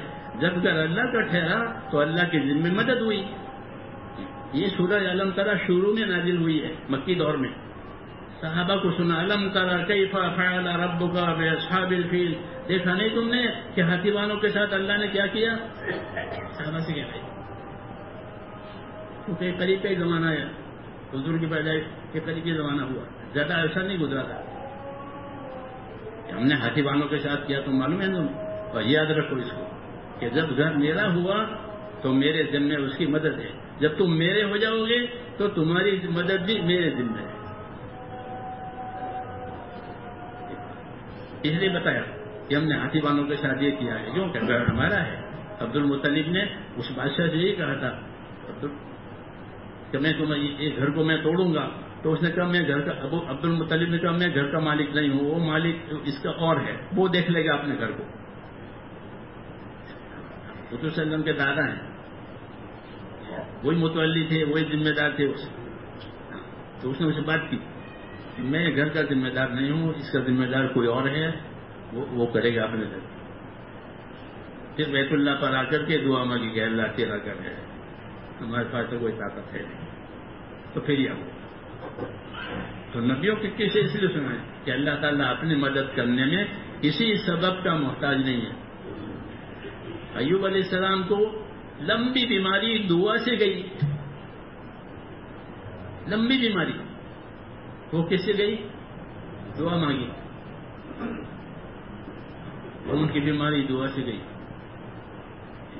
یہ قدرت بتائی کہ میں دعا مانگی، بیماری ختم ہو گئی. یہ بتایا، راستہ بتایا کہ تمہاری دعاؤں سے جب نبیوں والا کام کرو گے تو تمہاری دعاؤں سے کام بنیں گے. جی ہاں، ابراہیم علیہ السلام دعا مانگی کہ میں نے گھر بنایا ہے، تو اب تو اس گھر کو آباد کر تاکہ لوگ یہاں آئیں. وہ تو خالی جگہ پڑی تھی، تو دعا مانگی کہ اللہ میں نے گھر تو بنایا تیرے حکم سے، اب تو اس کا انتظام کر کہ لوگ یہاں آئیں. وہ دعا قبول ہو گئی. اب جب سے بنا ہے تب سے لوگوں کا جانا وہاں ہے، جاتے رہتے ہیں، بڑھتے ہی رہتے ہیں. یہ کیوں؟ یہ دعا مانگی تھی. یہ دعا سے بڑے بڑے کام بنے ہیں. اس لیے ہم کو نبیوں کے پیشے سنائے کہ تم نبیوں والا کام کرو اور دعا سے فائدہ اٹھاؤ. جتنا تمہاری محنت، جتنی تمہاری دعا کی طاقت، جتنی تمہاری محنت جتنی دعا کی طاقت، پھر اللہ اپنی قدرت سے کرے گا. کوئی سبب کا اللہ محتاج نہیں ہے. پیسے ہوں گے تو کہ نہیں، بغیر پیسے کریں گے. اللہ بغیر پیسے کریں گے. اللہ غریبوں سے کرائیں گے. سنا تو حضور صلی اللہ علیہ وسلم کے ساتھ غریبوں نے دیا. کس نے ساتھ دیا؟ غریبوں نے. مالدار تو بعد میں آتے ہیں. یہ غریبوں سے کام کروایا، بغیر پیسوں کام کروایا، قدرت سے کام کروایا. تو یہ کام ہے میرے دوستوں. صبر بھی ہے ہمارے ساتھ اور قدرت بھی ہے ہمارے ساتھ. اس لیے کہتے ہیں کہ کام کرنے والوں کو اپنے کام پر جمنا ہے. اچھا یہ بھی یاد رکھو کہ جیسی مشکلات صحابہ پر آئی وہ ہم پر نہیں آئے گی. یہ یقین کرو. ہمارے ساتھ ایسی مشکلات نہیں آئے گی، ایسے حالات ہمارے اوپر نہیں آئیں گے. تو بھوکے رہے، پیٹ پر پتھر باندھے گئے، اور وہ ساری مشکلات یہاں نہیں آئی. کیوں نہیں آئے گی؟ کہ ہمارے اندر ان مشکلات کے برداشت کرنے کی طاقت نہیں ہے. جتنی طاقت ہوتی ہے اتنی اللہ ذمہ داری ڈالتا ہے. مولانا یوسف صاحب کہتے ہیں کہ تمہارے ساتھ یہ باتیں نہیں ہوگی کہ تم کو لوگ پتھر مارے، جو نے پتھر مارا، ایسا نہیں ہوگا. تمہارا تو صرف تمہاری ترتیب بدلے گی، کھانے کی پینے کی تھوڑی بہت بدل جاتی ہے بس. تو فرمایا تم تو بہانہ کرو گے، کام تو اللہ کرے گا. یہ فرمایا تم بہانہ تو کرو، فرمایا تم بہانہ تو کرو، اصل کام تو اللہ کرے گا. تمہارے ساتھ وہ باتیں نہیں پیش آئے گی جو ان کے ساتھ پیش آئی. کیوں؟ کہ ہمارے اندر طاقت نہیں ہے، ہم کمزور ہیں. تو وہ اللہ اتنا ہم جانتا ہے ہماری کمزوری کو، وہ ہم پر وہ بوجھ نہیں ڈالے گا. ہماری جتنی طاقت ہے اتنا بوجھ ڈالے گا. اس لیے کوئی نہ گھبراوے، کوئی نہ گھبراوے. بلکہ اللہ دن بدن کام کی وجہ سے آسانیاں لائیں گے. کیوں؟ ہم آسانیوں کے عادی ہیں. ہم آسانیوں کے عادی ہیں تو ہمارے ساتھ آسانیوں سے کام کروائیں گے. اللہ ہماری صلاحیتوں کو جانتے ہیں، لیکن اپنے آپ کو کام پر لگائے رہنا یہ ضروری ہے. اسے نبیوں کے دن میں ایک بات یہ ہوتی تھی کہ کام کو استقامت کے ساتھ کرو. کس کے ساتھ؟ استقامت کے ساتھ کام کرو. استقامت یعنی اپنے آپ کو پابند کرو، کام کے پابند. یہاں استقامت کا حکم ہے. کیوں؟ کہ دنیا حالات کا گھر ہے. یہاں حالات آتے ہیں انسانوں پر. یہاں تو اگر آدمی حالات کو دیکھے تو کبھی کام ہی نہیں ہو سکتا. کبھی یہ حالت ہے، ابھی یہ حالت، ابھی یہ حالت. تو کہ نہیں، کام پر استقامت پیدا کرو. ہاں حالات آئیں گے جائیں گے، رات بھی ہوگی، دن بھی ہوگی، اجالا بھی ہوگا، اندھیرا بھی ہوگا، غریبی ہوگی، مالدار، حال آئیں گے جائیں گے. اپنے آپ کو اپنی طاقت کے مطابق اپنے کام پر قائم کرو. یہ حکم نبی کو بھی ہے، یہ حکم امت کو بھی ہے. فاستقم کما امرت ومن تاب معک. اے نبی آپ استقامت اور پابندی سے رہیں، آپ بھی اور جو آپ پر ایمان لائے ہیں وہ بھی. تو اللہ نے استقامت کا حکم ہم کو بھی دیا ہے، نبیوں کو بھی دیا ہے اور ہم کو بھی دیا ہے. اس لیے کام میں اپنے آپ کو استقامت کے ساتھ چلانا ہے. ہاں ٹوٹ پھوٹ نہیں، ٹوٹ پھوٹ نہیں کہ کبھی کیا کبھی نہیں کیا کہ نہیں. جیسے ایک تعمیر ہوتی ہے تو لگاتار ہوتی چلی جاتی ہے، کبھی کرے کبھی نہ کرے تو اس گھر میں وہ کب رہے گا. اس لیے وہ پابندی سے اینٹ پر اینٹ یہاں تک کہ وہ پوری ترمائش ہو جاتی ہے. اب رہو اس میں آرام سے. ایسے دین میں کہ مختلف اعمال ہیں، مختلف اعمال کے تقاضے ہیں کہ اپنے آپ کو اپنی طاقت کے مطابق پابند کرو. طاقت سے زیادہ تو اللہ بھی نہیں کرائے گا. اپنی طاقت ضرور لگانی ہے، جتنی طاقت ہے اتنا کرنا ہے. امانت داری کے ساتھ،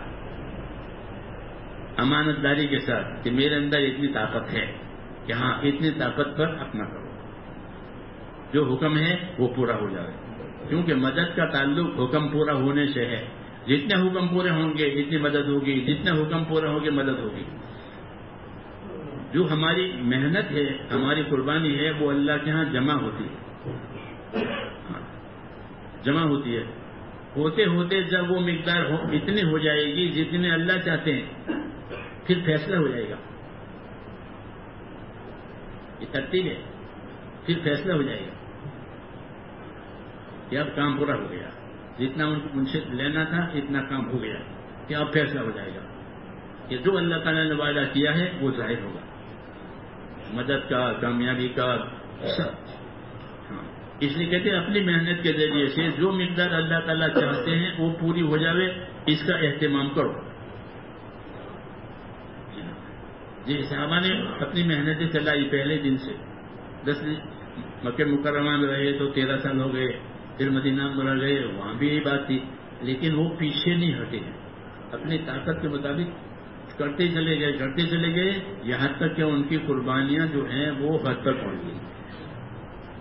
آخری سال جو ان پر آیا سب کا حالات کا آیا، وہ مدینہ منورہ کی حاضری کا 5واں سال ہے. 5واں سال مدینہ منورہ جانے کے بعد وہ سب کا حالات کا تھا. صحابہ ہر لائن سے تنگی بھی تھی، مالی تنگی، پہننے کے لیے کپڑے نہیں ہے، اوڑھنے کے لیے نہیں، کھانا نہیں ہے، دشمنی چاروں طرف سے، چاروں طرف سے یہ حالت تھی. تو وہ سال بہت گرانے کا ہوا سب حالات کا.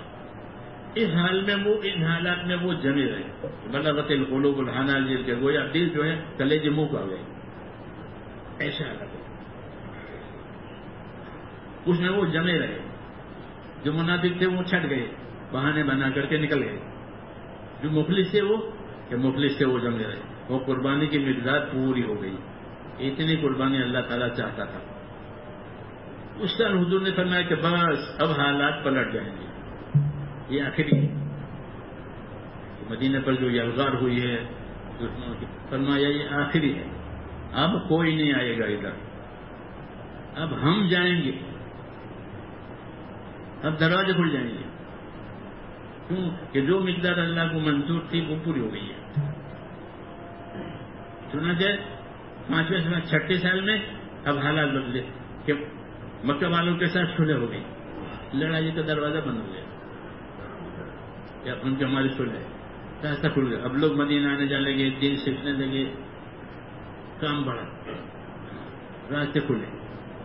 پھر 7ویں سال اور راستے کھلے کہ ادھر خیبر کی طرف سے یہودیوں کی شرارتیں تھی، وہ خیبر ٹوٹ گیا 7ویں سال میں. تو وہ مشکل بھی ختم ہو گئی. تو ان کی طاقت بھی اللہ تعالیٰ نے، وہ پیسے دیتے تھے اور آپ کے خلاف لوگوں کو بھڑکاتے رہتے تھے، ان کو اللہ تعالیٰ نے توڑ دیا 7ویں سال میں. وہ راستہ بھی بند ہو گیا شرارت کا، اب آسانی ہو گئی. پھر 8واں سال آیا تو 8ویں سال میں مکہ ہی فتح ہو گیا اور کعبے کی چابی حضور کے ہاتھ میں آئی. آپ نے کعبہ کھولا، کعبے کو دھویا، اندر نماز پڑھی، باہر نماز پڑھی، اور باہر نماز پڑھ کر فرمایا بس یہ تمہارا قبلہ ہے. جیسے ابھی نماز ہوتی ہے حرم شریف میں، باہر امام کھڑا دیتا ہے، یہ ترتیب حضور نے بتائی، یہ تمہارا قبلہ ہے، تمہاری نماز پڑھ. قصہ ختم ہو گیا. ان مع العسر یسرا، ان مع العسر یسرا، کہ گھبراؤ نہیں، دشواری کے ساتھ آسانی ہے، دشواری کے ساتھ آسانی آنے والی ہے. جو کام ہم کر رہے ہیں اللہ سے امیدوار رہیں کہ ہماری قربانیاں جمع ہو رہی ہے، ضائع نہیں ہو رہی ہے. کہ ہم تو کیا کچھ نہیں ہوتا، کچھ نہیں ہوتا، جمع ہے. وہ جیسے کھاد دیتے ہیں، پانی دیتے ہیں تو وہ ضائع ہوتا ہے. وہ کہ نہیں، وہ تو پیداوار کو طاقت مل رہی ہے، پھر وہ پیداوار اپنا لاتی ہے اپنی. ایسے یہ ہے جو قربانی اخلاص والے دیں گے وہ برباد نہیں ہوگی. ہاں، اس پر اللہ کچھ کریں گے. کیا کریں گے کہ وہ اللہ جانتے ہیں. جی ہاں، کیا کریں گے وہ اللہ جانتے ہیں. اس لیے حضور نے فرمایا اللہ سے امیدوار رہو، خوشخبریاں حاصل کرو اور اللہ سے امیدوار رہو. اللہ ایسے حالات لاوے گا کہ جو تمہیں خوش کر دے گا. کام بھی کرے اور اللہ سے امیدوار رہے اور یقین کرے ہم نے کام کیا ہے اور اللہ ضرور مدد کرے گا. مولانا الیاس صاحب فرماتے تھے کہ اللہ کا کام کرے اور اللہ پر یقین نہ کرے وہ آدمی فاسق ہے.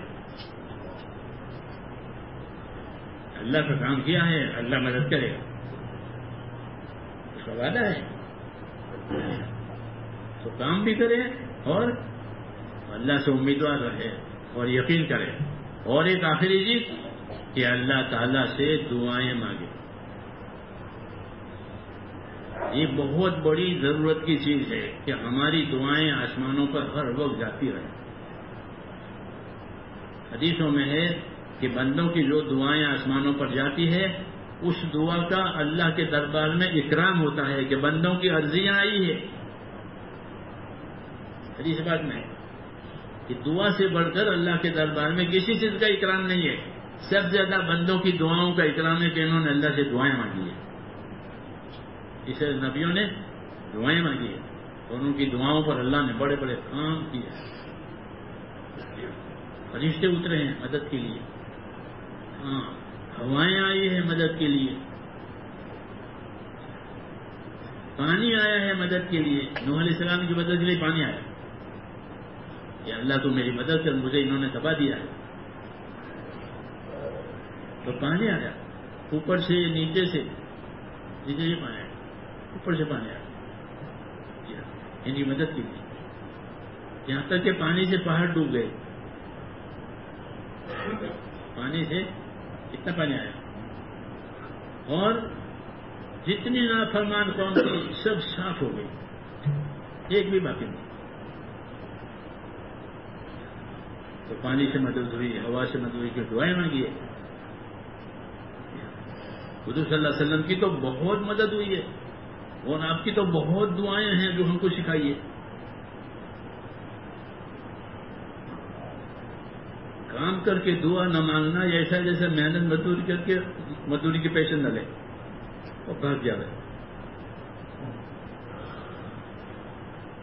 نہیں، کام کرو اور اپنے لیے مانگو اللہ سے. اس امت کو دعائیں حضور صلی اللہ علیہ وسلم نے بہت سکھائی ہے، ہر موقع کی، ہر حالت کی. یہ دعا والی امت ہے، اس کی دعا والی امت. آپ نے امت کے لیے بھی دعا مانگی، امت کو دعائیں سکھائی ہے کہ تم اپنے حالات کے لیے اپنے اللہ سے مانگو، کام کر کے مانگو. یہ صحیح طریقہ ہے کہ اللہ کا کام بھی کرے پھر اللہ سے مانگے. کام تو ہمارا تھوڑا ہوگا لیکن مدد بڑی ہوگی، کیونکہ اللہ مدد اپنی شان کے مطابق کرے گا.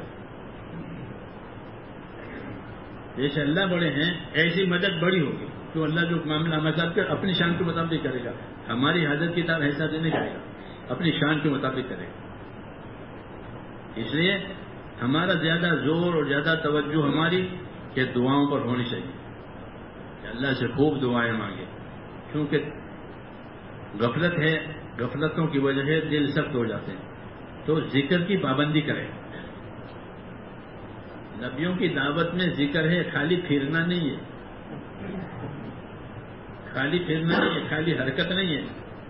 حرکت بھی ہے لیکن حرکت بہت چیزوں کے ساتھ ہے کہ اس حرکت میں کہ وہ عبادت بھی ہے، ذکر بھی ہے، دعا بھی ہے، توبہ بھی ہے، استغفار بھی ہے، قربانی بھی ہے. یہ سب چیزیں حرکت میں ہے. جیسے بریانی بنتی ہے نا تو خالی گوشت چاول نہیں ہوتے، تو کیا ہوتا ہے کہ بہت چیزیں ہوتی ہیں اندر کہ آخر میں زعفران بھی ڈالتے ہیں، انہوں کی خوشبو آتی ہے. ہاں ہو گئی تیار. ایسے ہی دعوت کہ دعوت صرف پھرنے کا نام نہیں ہے، دعوت صرف حرکت کا نام نہیں ہے. ہمارے حضرت فرماتے تھے کہ اگر حرکت کرو گے تو حرکت تو ایک ہی نمبر ہے، چھٹا نمبر حرکت ہے، باقی 5 کہاں گئے؟ باقی 5 کہاں گئے؟ تو حرکت میں یہ چیزیں ہیں نبیوں کی حرکت ہونی چاہیے. حضور صلی اللہ علیہ وسلم نے امت کو حرکت دی ہے.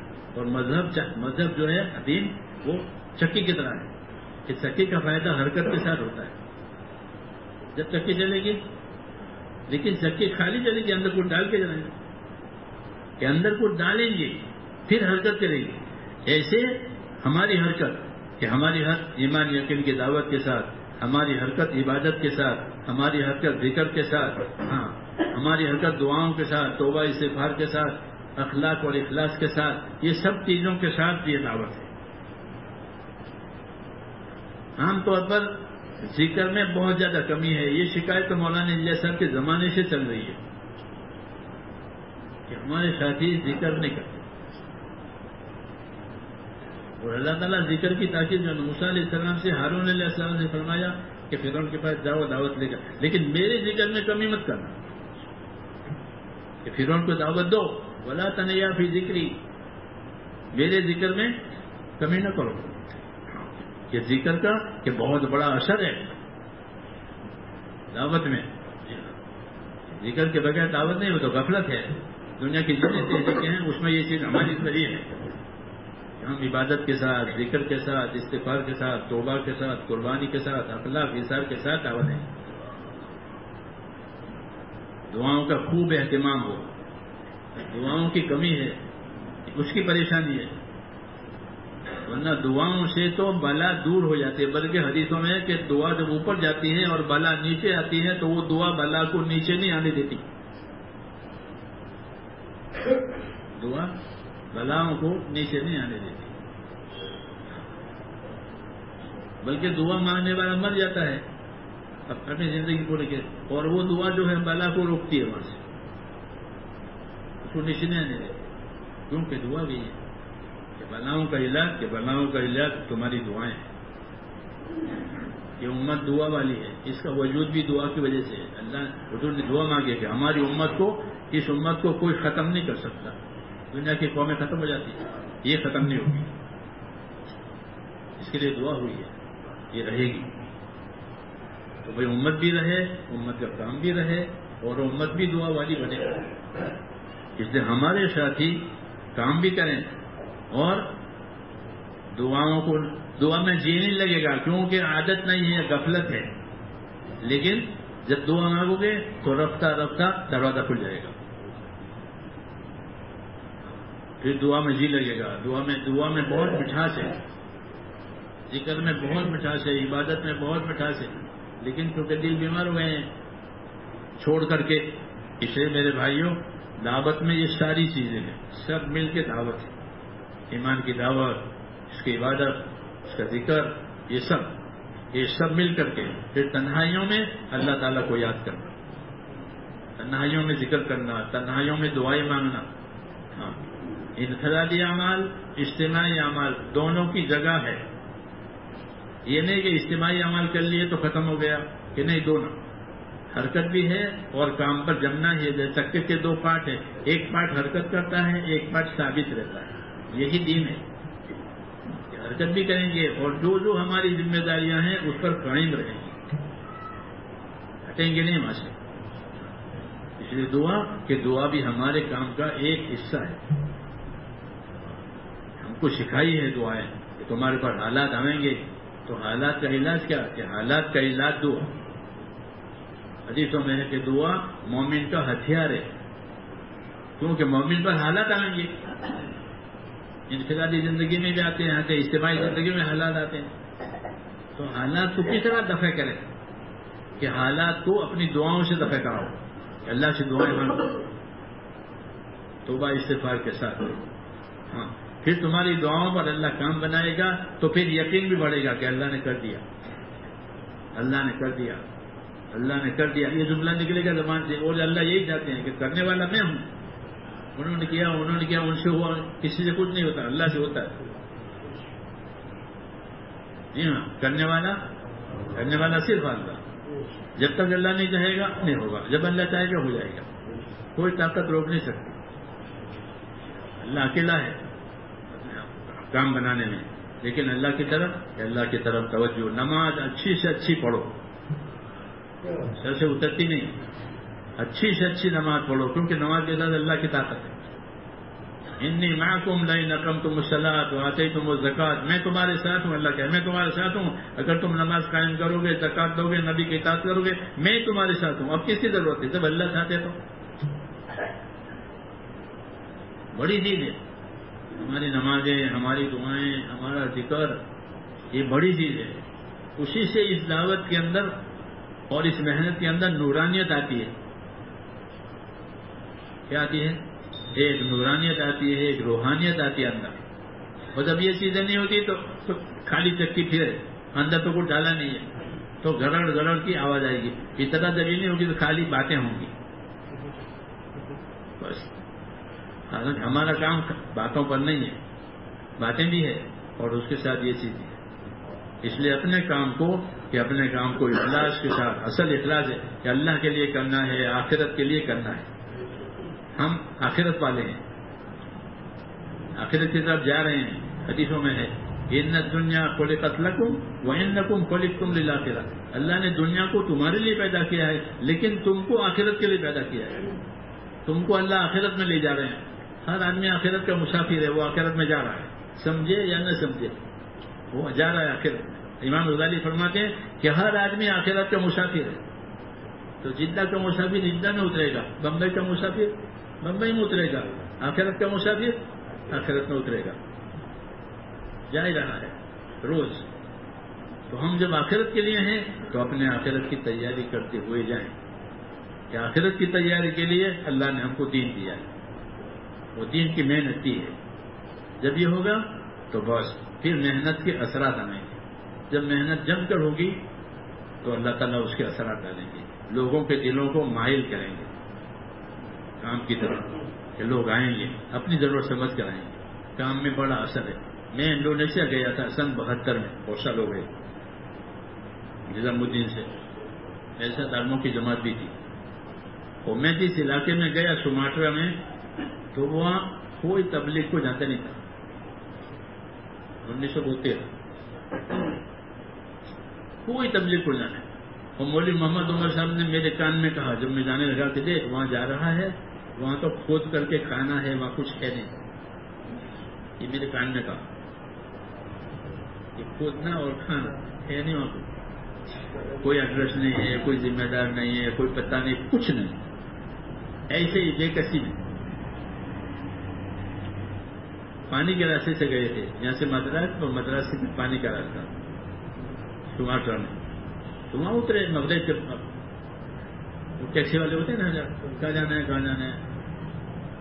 ایک ٹیکسی والے نے کہاں جانا، میں تو کسی مسجد میں لے جا کے اتارتے، پتہ تو ہے نہیں، اتار دیا. میں نماز پڑھی، مغرب اب ہو گیا تھا، بیٹھے ہیں.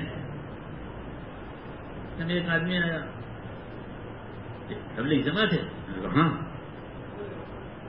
تم کون ہو؟ کہ میں مدراسی ہوں، مسجد کا مؤذن ہوں. یہاں کوئی تبلیغ جانتا نہیں. سب سے بڑی بشارت یہ ہوتی ہے کہ یہاں کوئی تبلیغ جانتا نہیں ہے، کیونکہ وہ تو ہندوستان کا تھا. یہ انہیں سب جب خبر سنائی. وہ یہی بات تھی کہ وہاں کوئی تبلیغ کو نہیں جانتا. ایک آدمی جانتا ہے، وہ یہاں ہندوستان کہتے وہ کتابوں کی تجارت، اسکول کی کتابیں. میں نے کہا اگر وہ تبلیغ کو جانتے ہیں تو مہربانی کر اور مجھے ابھی اس کے پاس لے جا. خوشوں سے ملاقات. کیوں؟ کاروباری آدمی پتہ نہیں صبح کہاں چلے جاتا پردیش. تو وہ تبلیغ جانتے ہیں تو مجھے ابھی کی ابھی ان کے پاس لے جا، یا مجھ سے ملوں، کوئی بڑی ہو جاوے، کوئی مدد ہو جاوے. ہاں ہاتھ پاؤں ماننے پڑتے ہیں نا کام میں. تو مجھے لے گئے. وہ ان سے ملاقات کی. بھلے آدمی تھے، انتقال ہو گیا ان کا. تو بعد میں ان کا بیٹا بیمار تھا، اس کو دماغ کا لگوا ہو گیا تھا بچے کو. اس سے وہ پریشان تھے دونوں میاں بیوی. مجھے کہا میں اگلے بعد آؤں گا اور آپ کی بات کا ترجمہ کروں گا، لیکن آپ عربی میں بات کرنا. ہوئے ہے نا، عربی بات کریں گے. تو وہ آتے تھے مغرب میں اور بات کا ترجمہ کر کے چلے جاتے تھے. بے کشی اتنی، کوئی پوچھنے والا نہیں، کوئی بات سمجھنے والا نہیں. 12-13 دن ایسے نکل گئے. ایسا ہوتا ہے. کام تو کرنا ہی ہے. ایک مسجد میں ہم گئے تو وہاں کے امام صاحب نے ہمارے کام کی تعریف کی اپنی زبان میں. تو جب ہم نے وہاں بات کی تو وہاں سے پہلی مرتبہ ایک جماعت تیار ہوئی اس مسجد سے 3 دن کی. ورنہ ہم مسجد میں تو وہ 3 دن کی جماعت نکالی, رکشہ لائے ہم لوگ اور کو 3 دن نکالا. اس طرح کہا ہم نے وہاں 70 دن کام کیا, یعنی 60 اور 10 70 کے 70 دن اپنا کھانا پکایا اور ان میں محنت کی. اللہ کی شان کہ پھر سمرساد عرب بھی تھے تو علماء متوجہ ہوئے, ہماری باتوں کا ترجمہ کرنے لگے کہ ہم تشکیل کرتے تھے, پھر لوگ تیار ہو. تو الحمدللہ اتنے عرصے میں 200 آدمیوں نے وقت لگایا. ہم اپنے ساتھی رکھتے تھے تو اور کوئی جماعت تو تھی نہیں, 200 آدمیوں نے وقت لگایا. 3 دن کے لیے ہم 4 مہینے کی بات کریں تو سب ہنسے, 4 مہینے کہاں جا رہے ہیں. پھر نیچے اتر کر کے 3 دن دیتے. اس طرح 200 آدمیوں نے وقت لگایا. یہ وہاں کا حال تھا. اب وہ مسجد میرے خیال میں جہاں ہم پہلے اترے تھے وہ مرکز بن گئی ہے. کام اللہ کرتے ہیں. وہاں والوں کو ہم نے کام سمجھایا, بھائی کام ہے یہ. تو میں روزانہ تعارفی بات کرتا تھا آدھا گھنٹہ, ہم کون ہیں, ہمارا کیا مقصد ہے, کیا طریقہ کار ہے, کن باتوں میں ہم لگتے ہیں, کن باتوں سے بچتے ہیں. آدھا گھنٹہ اس طرح چلے. لوگوں کو شوق ہوتا ہے تو جذبے میں لوگوں نے ہمارا پروگرام بنایا اور اس کے لیے ایک ٹیکسی لائے ہم کو کہے بغیر, اور اوپر لاؤڈ اسپیکر لگایا ٹیکسی پر, اور ٹیکسی گھومی. جلسوں ولسوں کی چیزیں ہوتی ہیں نا, جب ہم کو مجھے معلوم ہو کہ ٹیکسی تو ہماری ہے تو میری تو پاؤں کے نیچے زمین نکل گئی, کیوں پردے سے اتنی بڑی ایڈورٹائز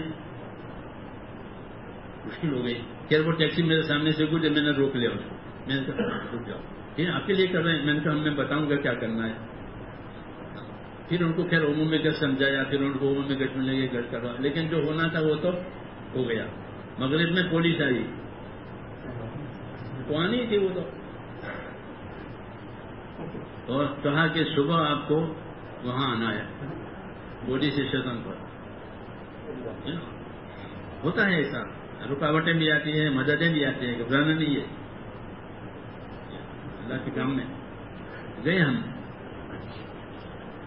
بات چیت ہوئی تو سمجھدار آدمی تھا وہ پولیس کا افسر. مجھے کہا کہ آپ کی ساری باتیں میرے پاس آ گئی ہیں, ہاں ہم اپنی باتیں بہت احتیاط سے کریں اور چوکھی باتیں کریں. کیوں, ہمارا کام چوکھا ہے. ہاں ہماری باتیں یہی سو کہ تبلیغ والے سنتے ہیں, ساری دنیا سنتی ہے. بہت احتیاط سے اپنا کام کرنا چاہیے. ہے ہمارا کام بالکل دودھ, اس میں تو کوئی شک ہی نہیں ہے. یہ الگ بات ہے کہ کوئی اپنے تعصب سے یا ضد سے ہماری بات بگاڑے, وہ الگ بات ہے. ورنہ ہماری بات اللہ تعالیٰ نے ساری دنیا میں پہنچائی. جیلوں میں بات ہو گئی, ہماری جیل میں کام ہو رہا ہے. دنیا کے ملکوں میں کہ جیل والے ہمارے یہاں کام کرو, جیلوں قیدیوں کو سمجھاؤ. کیوں, وہ جانتے ہیں کہ قیدی کو جیل نہیں سدھارتی, یہ لوگ سدھارتے ہیں. ہمارے دلی میں بھی کام ہو رہا ہے جیل میں. وہ خود کہتے ہیں کہ آؤ کام کرو, ان کو سمجھاؤ. ہاں ساتھ سپورٹ دیتے ہیں وہ لوگ, منگل کو جاتے ہیں ساتھی. اب معلوم نہیں, لیکن بڑا کام ہوتا ہے جیل میں. رمضان میں تراویح بھی ہوتی ہے, روزے بھی ہوتے ہیں, اور وہ ان کو پسند ہے یہ کام اچھا ہے, تو یہ ہمارا کام ہے. تو انہوں نے کہا کہ تمہاری باتیں میرے سامنے آ گئی ہیں, کوئی بات قابل اشکال ہے نہیں. دیکھا ان کے ملک کی پالیسی کے حساب سے بات کر رہے ہیں کہ ہمارا ملک جو پالیسی ہے اس لحاظ سے تمہارے باتوں میں کوئی بات نہیں. اور یہی بات ہے کہ ہماری دعوت اگر اصولوں کے ساتھ چلے, کسی ملک کی پالیسی سے وہ نہیں ٹکرائے گی, اور ہم کسی جگہ قانون کے خلاف نہیں کریں گے. کیوں, کسی میں ہمارے لیے راستے کھلتے ہیں احتیاط سے. تو اس نے کہا کہ باتیں سب میرے کیونکہ آدھا گھنٹہ میں بات کرتا تھا تو وہ بات پہنچ گئی، وہ تو پہنچ جاتی ہے کہ کوئی بات قابل اشکال نہیں ہے. لیکن اس وقت ہمارے ہاں ایک قانون بنا ہوا ہے کہ کوئی آدمی اجتماعی بات بغیر پرمیشن کے نہ کرے. آپ کے پاس پرمیشن ہے؟ میں نے کہا نا ہمارے پاس نہیں کہ ہم آپ کو اب آگے نہیں جانے دیں گے. چل رہے تھے پھر کیا کریں؟ تو انہوں نے بتایا کہ فلاں جگہ جاؤ اور پرمیشن لو. اسلامی ملک ہے. ہم گئے، پروگرام کو انہوں نے روک دیا، وہاں گئے تو وہ جس افسر سے ہم کو ملنا تھا وہ خوش کہ میں جانتا ہوں، وہ بھی سمجھ گیا. اس پر بات پہنچ گئی کیونکہ میں تو خود ملنے کے لیے آنے والا تھا لیکن مجھے سرکاری کام سے جانا پڑا اس لیے میں حاضر نہیں ہو سکا. کیا بات ہے؟ میں نے کہا اس طرح ہم پرمیشن. تو ہم پوچھا کیا باتیں کرتے ہو؟ میں نے کہا یہ باتیں کرتے ہیں، شیعہ سننے کی باتیں کرتے ہیں. میں کہا نا ہم شیعہ سننے کی باتیں نہیں کرتے، ہم سیاسی باتیں نہیں کرتے. وہ تو ان کو معلوم تھا. تو انہوں نے ہم کو آگوں کو سب کو پرمیشن سب بات کر سکتے اور چائے بھی منگوائی اور چائے بھی پلائی. کیوں کہ ہمارا کام صاف ہے اور اسی طرح اسے کرنا چاہیے اصولوں کے ساتھ. اس طرح ہم نے وہاں کام کیا، 70 دن کام کیا. جب ہماری تاریخ پوری ہو گئی واپسی، تو جہاں سے ہم نے شروع کیا تھا وہیں سے پانی کا جہاز تھا تو ہم وہاں آئے اور ساتھیوں سے، وہاں کے ساتھیوں سے کہا، پہلے وہاں کام کیا تھا ہم نے. میں نے کہا آج ہم یہاں رہیں گے اور رات بھی گزاریں گے اور عصر مغرب میں بات بھی کریں گے. تو کہا کہ آپ چاہیں اصل میں کرو نہ کرو. میں نے کیوں کہ آپ نے جو ہم کو یہاں سے بتایا تھا اس وقت میں 5 کام نہیں تھے، 2 کام تھے، گشت اور تعلیم.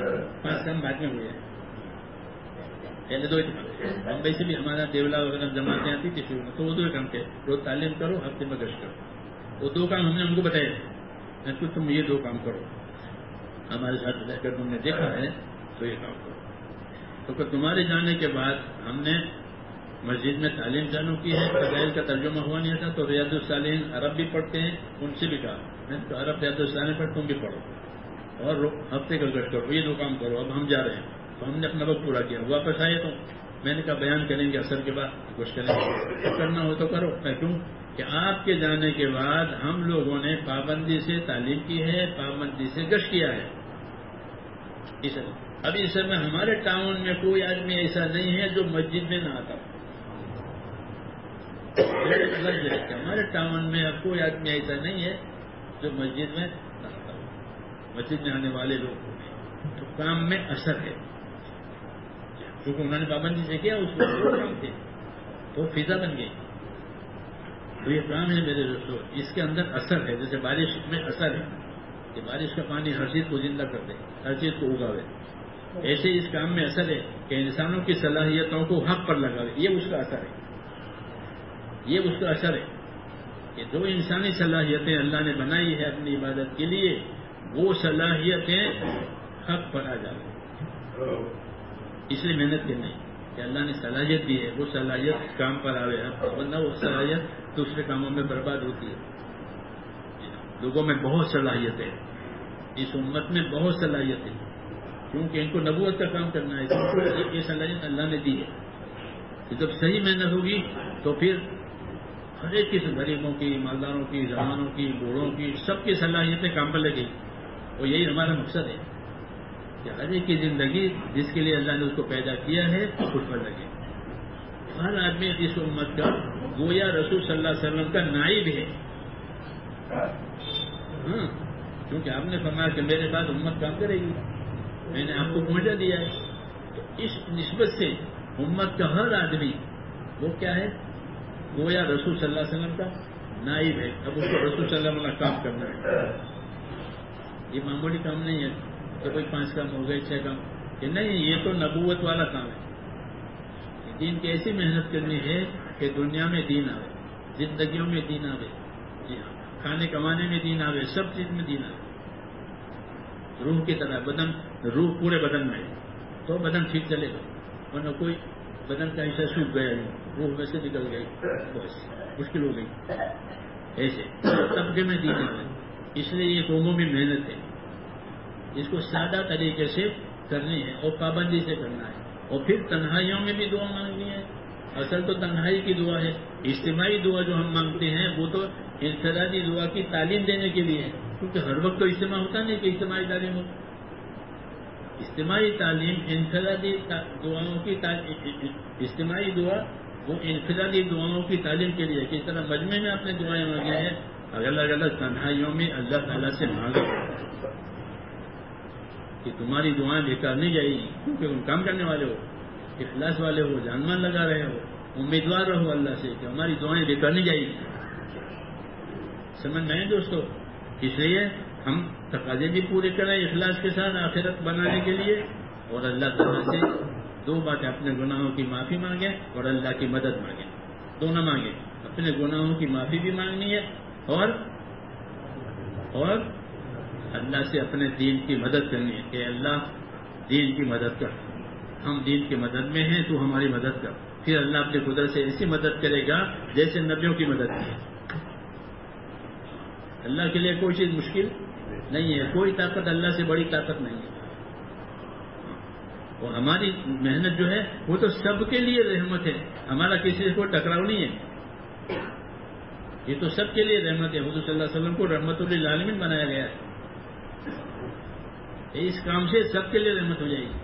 ہاں کوئی ضدی ہوا تو اللہ تعالیٰ ضدی کو ہمیشہ نامراد بناتے ہیں. جو اس کے کام ضد کرے گا، ٹکرائے گا، اللہ تعالیٰ اسے توڑ دے گا. ابو جہل اسی میں گیا، ابو لہب اسی میں گیا، فرعون یہ سب ضدی ہیں. ان کے سمجھ میں آتا ہے کہ بات تو ان کی ہے لیکن ان کی چلنے نہیں دینی ہے. ابو لہب یہ کہتا تھا، ابو جہل یہ کہتا تھا کہ بات تو اس کی صحیح ہے لیکن ہم چلنے نہیں دیں گے. تو جو بھی دنیا میں ایسا کہے گا کہ اس کی چلنے نہیں دینی ہے، اللہ اس کی نہیں چلنے دیں گے. جی ہاں، وَخَابَ كُلُّ جَبَّارٍ عَنِيدٍ، کہ جو زبردستی والا ہے، ضدی ہے، اللہ فرماتے ہیں سمجھو وہ تو نامراد ہوا. جیسے ابو جہل ہوا، ابو لہب ہوا، یہ سب ضدی ہے. ایسے ہر دنیا میں ہر زمانے میں جو بھی حق کے مقابلے میں ضد پر آئے گا اللہ اس کو توڑے گا.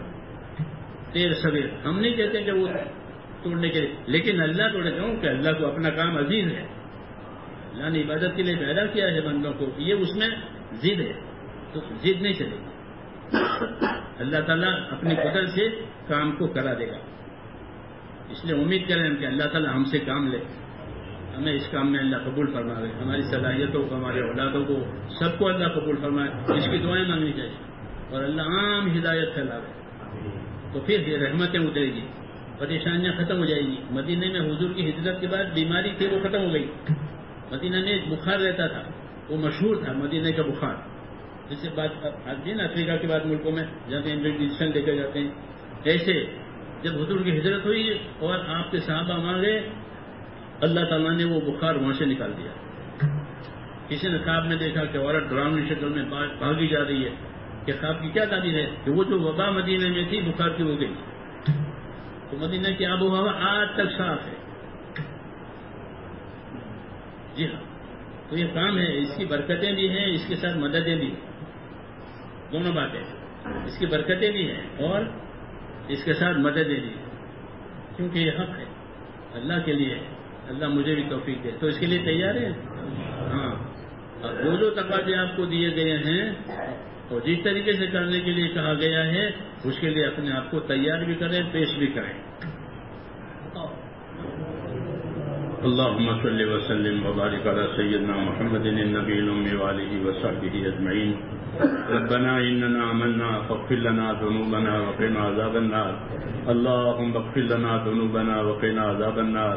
اللهم اغفر لي ولوالدي واغفر يا رب لجميع المؤمنين والمؤمنات والمسلمين والمسلمات الأحياء منهم والأموات ولإخواننا الذين سبقونا بالإيمان ولا تجعل في قلوبنا غلا للذين آمنوا ربنا إنك رؤوف رحيم. اللهم اشرح صدورنا للإسلام. اللهم حبب إلينا الإيمان وزينه في قلوبنا وكره إلينا الكفر والفسوق والعصيان. اللهم اجعلنا من الراشدين. اللهم أقبل بقلوبنا إلى دينك وأقبل بقلوب جميع المسلمين إلى طاعتك. اللهم إن قلوبنا ونواسينا وجوارحنا بيدك لم تملكنا منها شيئا، فإذا فعلت ذلك بنا فكن أنت ولينا واهدنا إلى سواء السبيل. اللهم كن أنت ولينا واهدنا إلى سواء السبيل. اللهم كن أنت ولينا واهدنا إلى سواء السبيل. اللهم انصر من نصر دين محمد صلى الله عليه وسلم واجعلنا منهم. اللهم أيد الإسلام وأنصاره. اللهم أيد الإسلام وأنصاره. اللهم أيد الإسلام وأنصاره وأذل الشرك وأشراره. اللهم إنا نجعلك في نحورهم ونعوذ بك من شرورهم. ربنا آتنا في الدنيا حسنة وفي الآخرة حسنة وقنا عذاب النار. وصلى الله تعالى على خير خلقه محمد وآله. سبحان ربك رب العزة عما يصفون، سلام على المرسلين والحمد لله رب العالمين.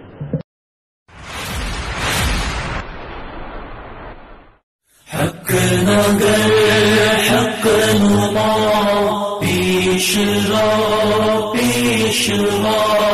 اے حبیب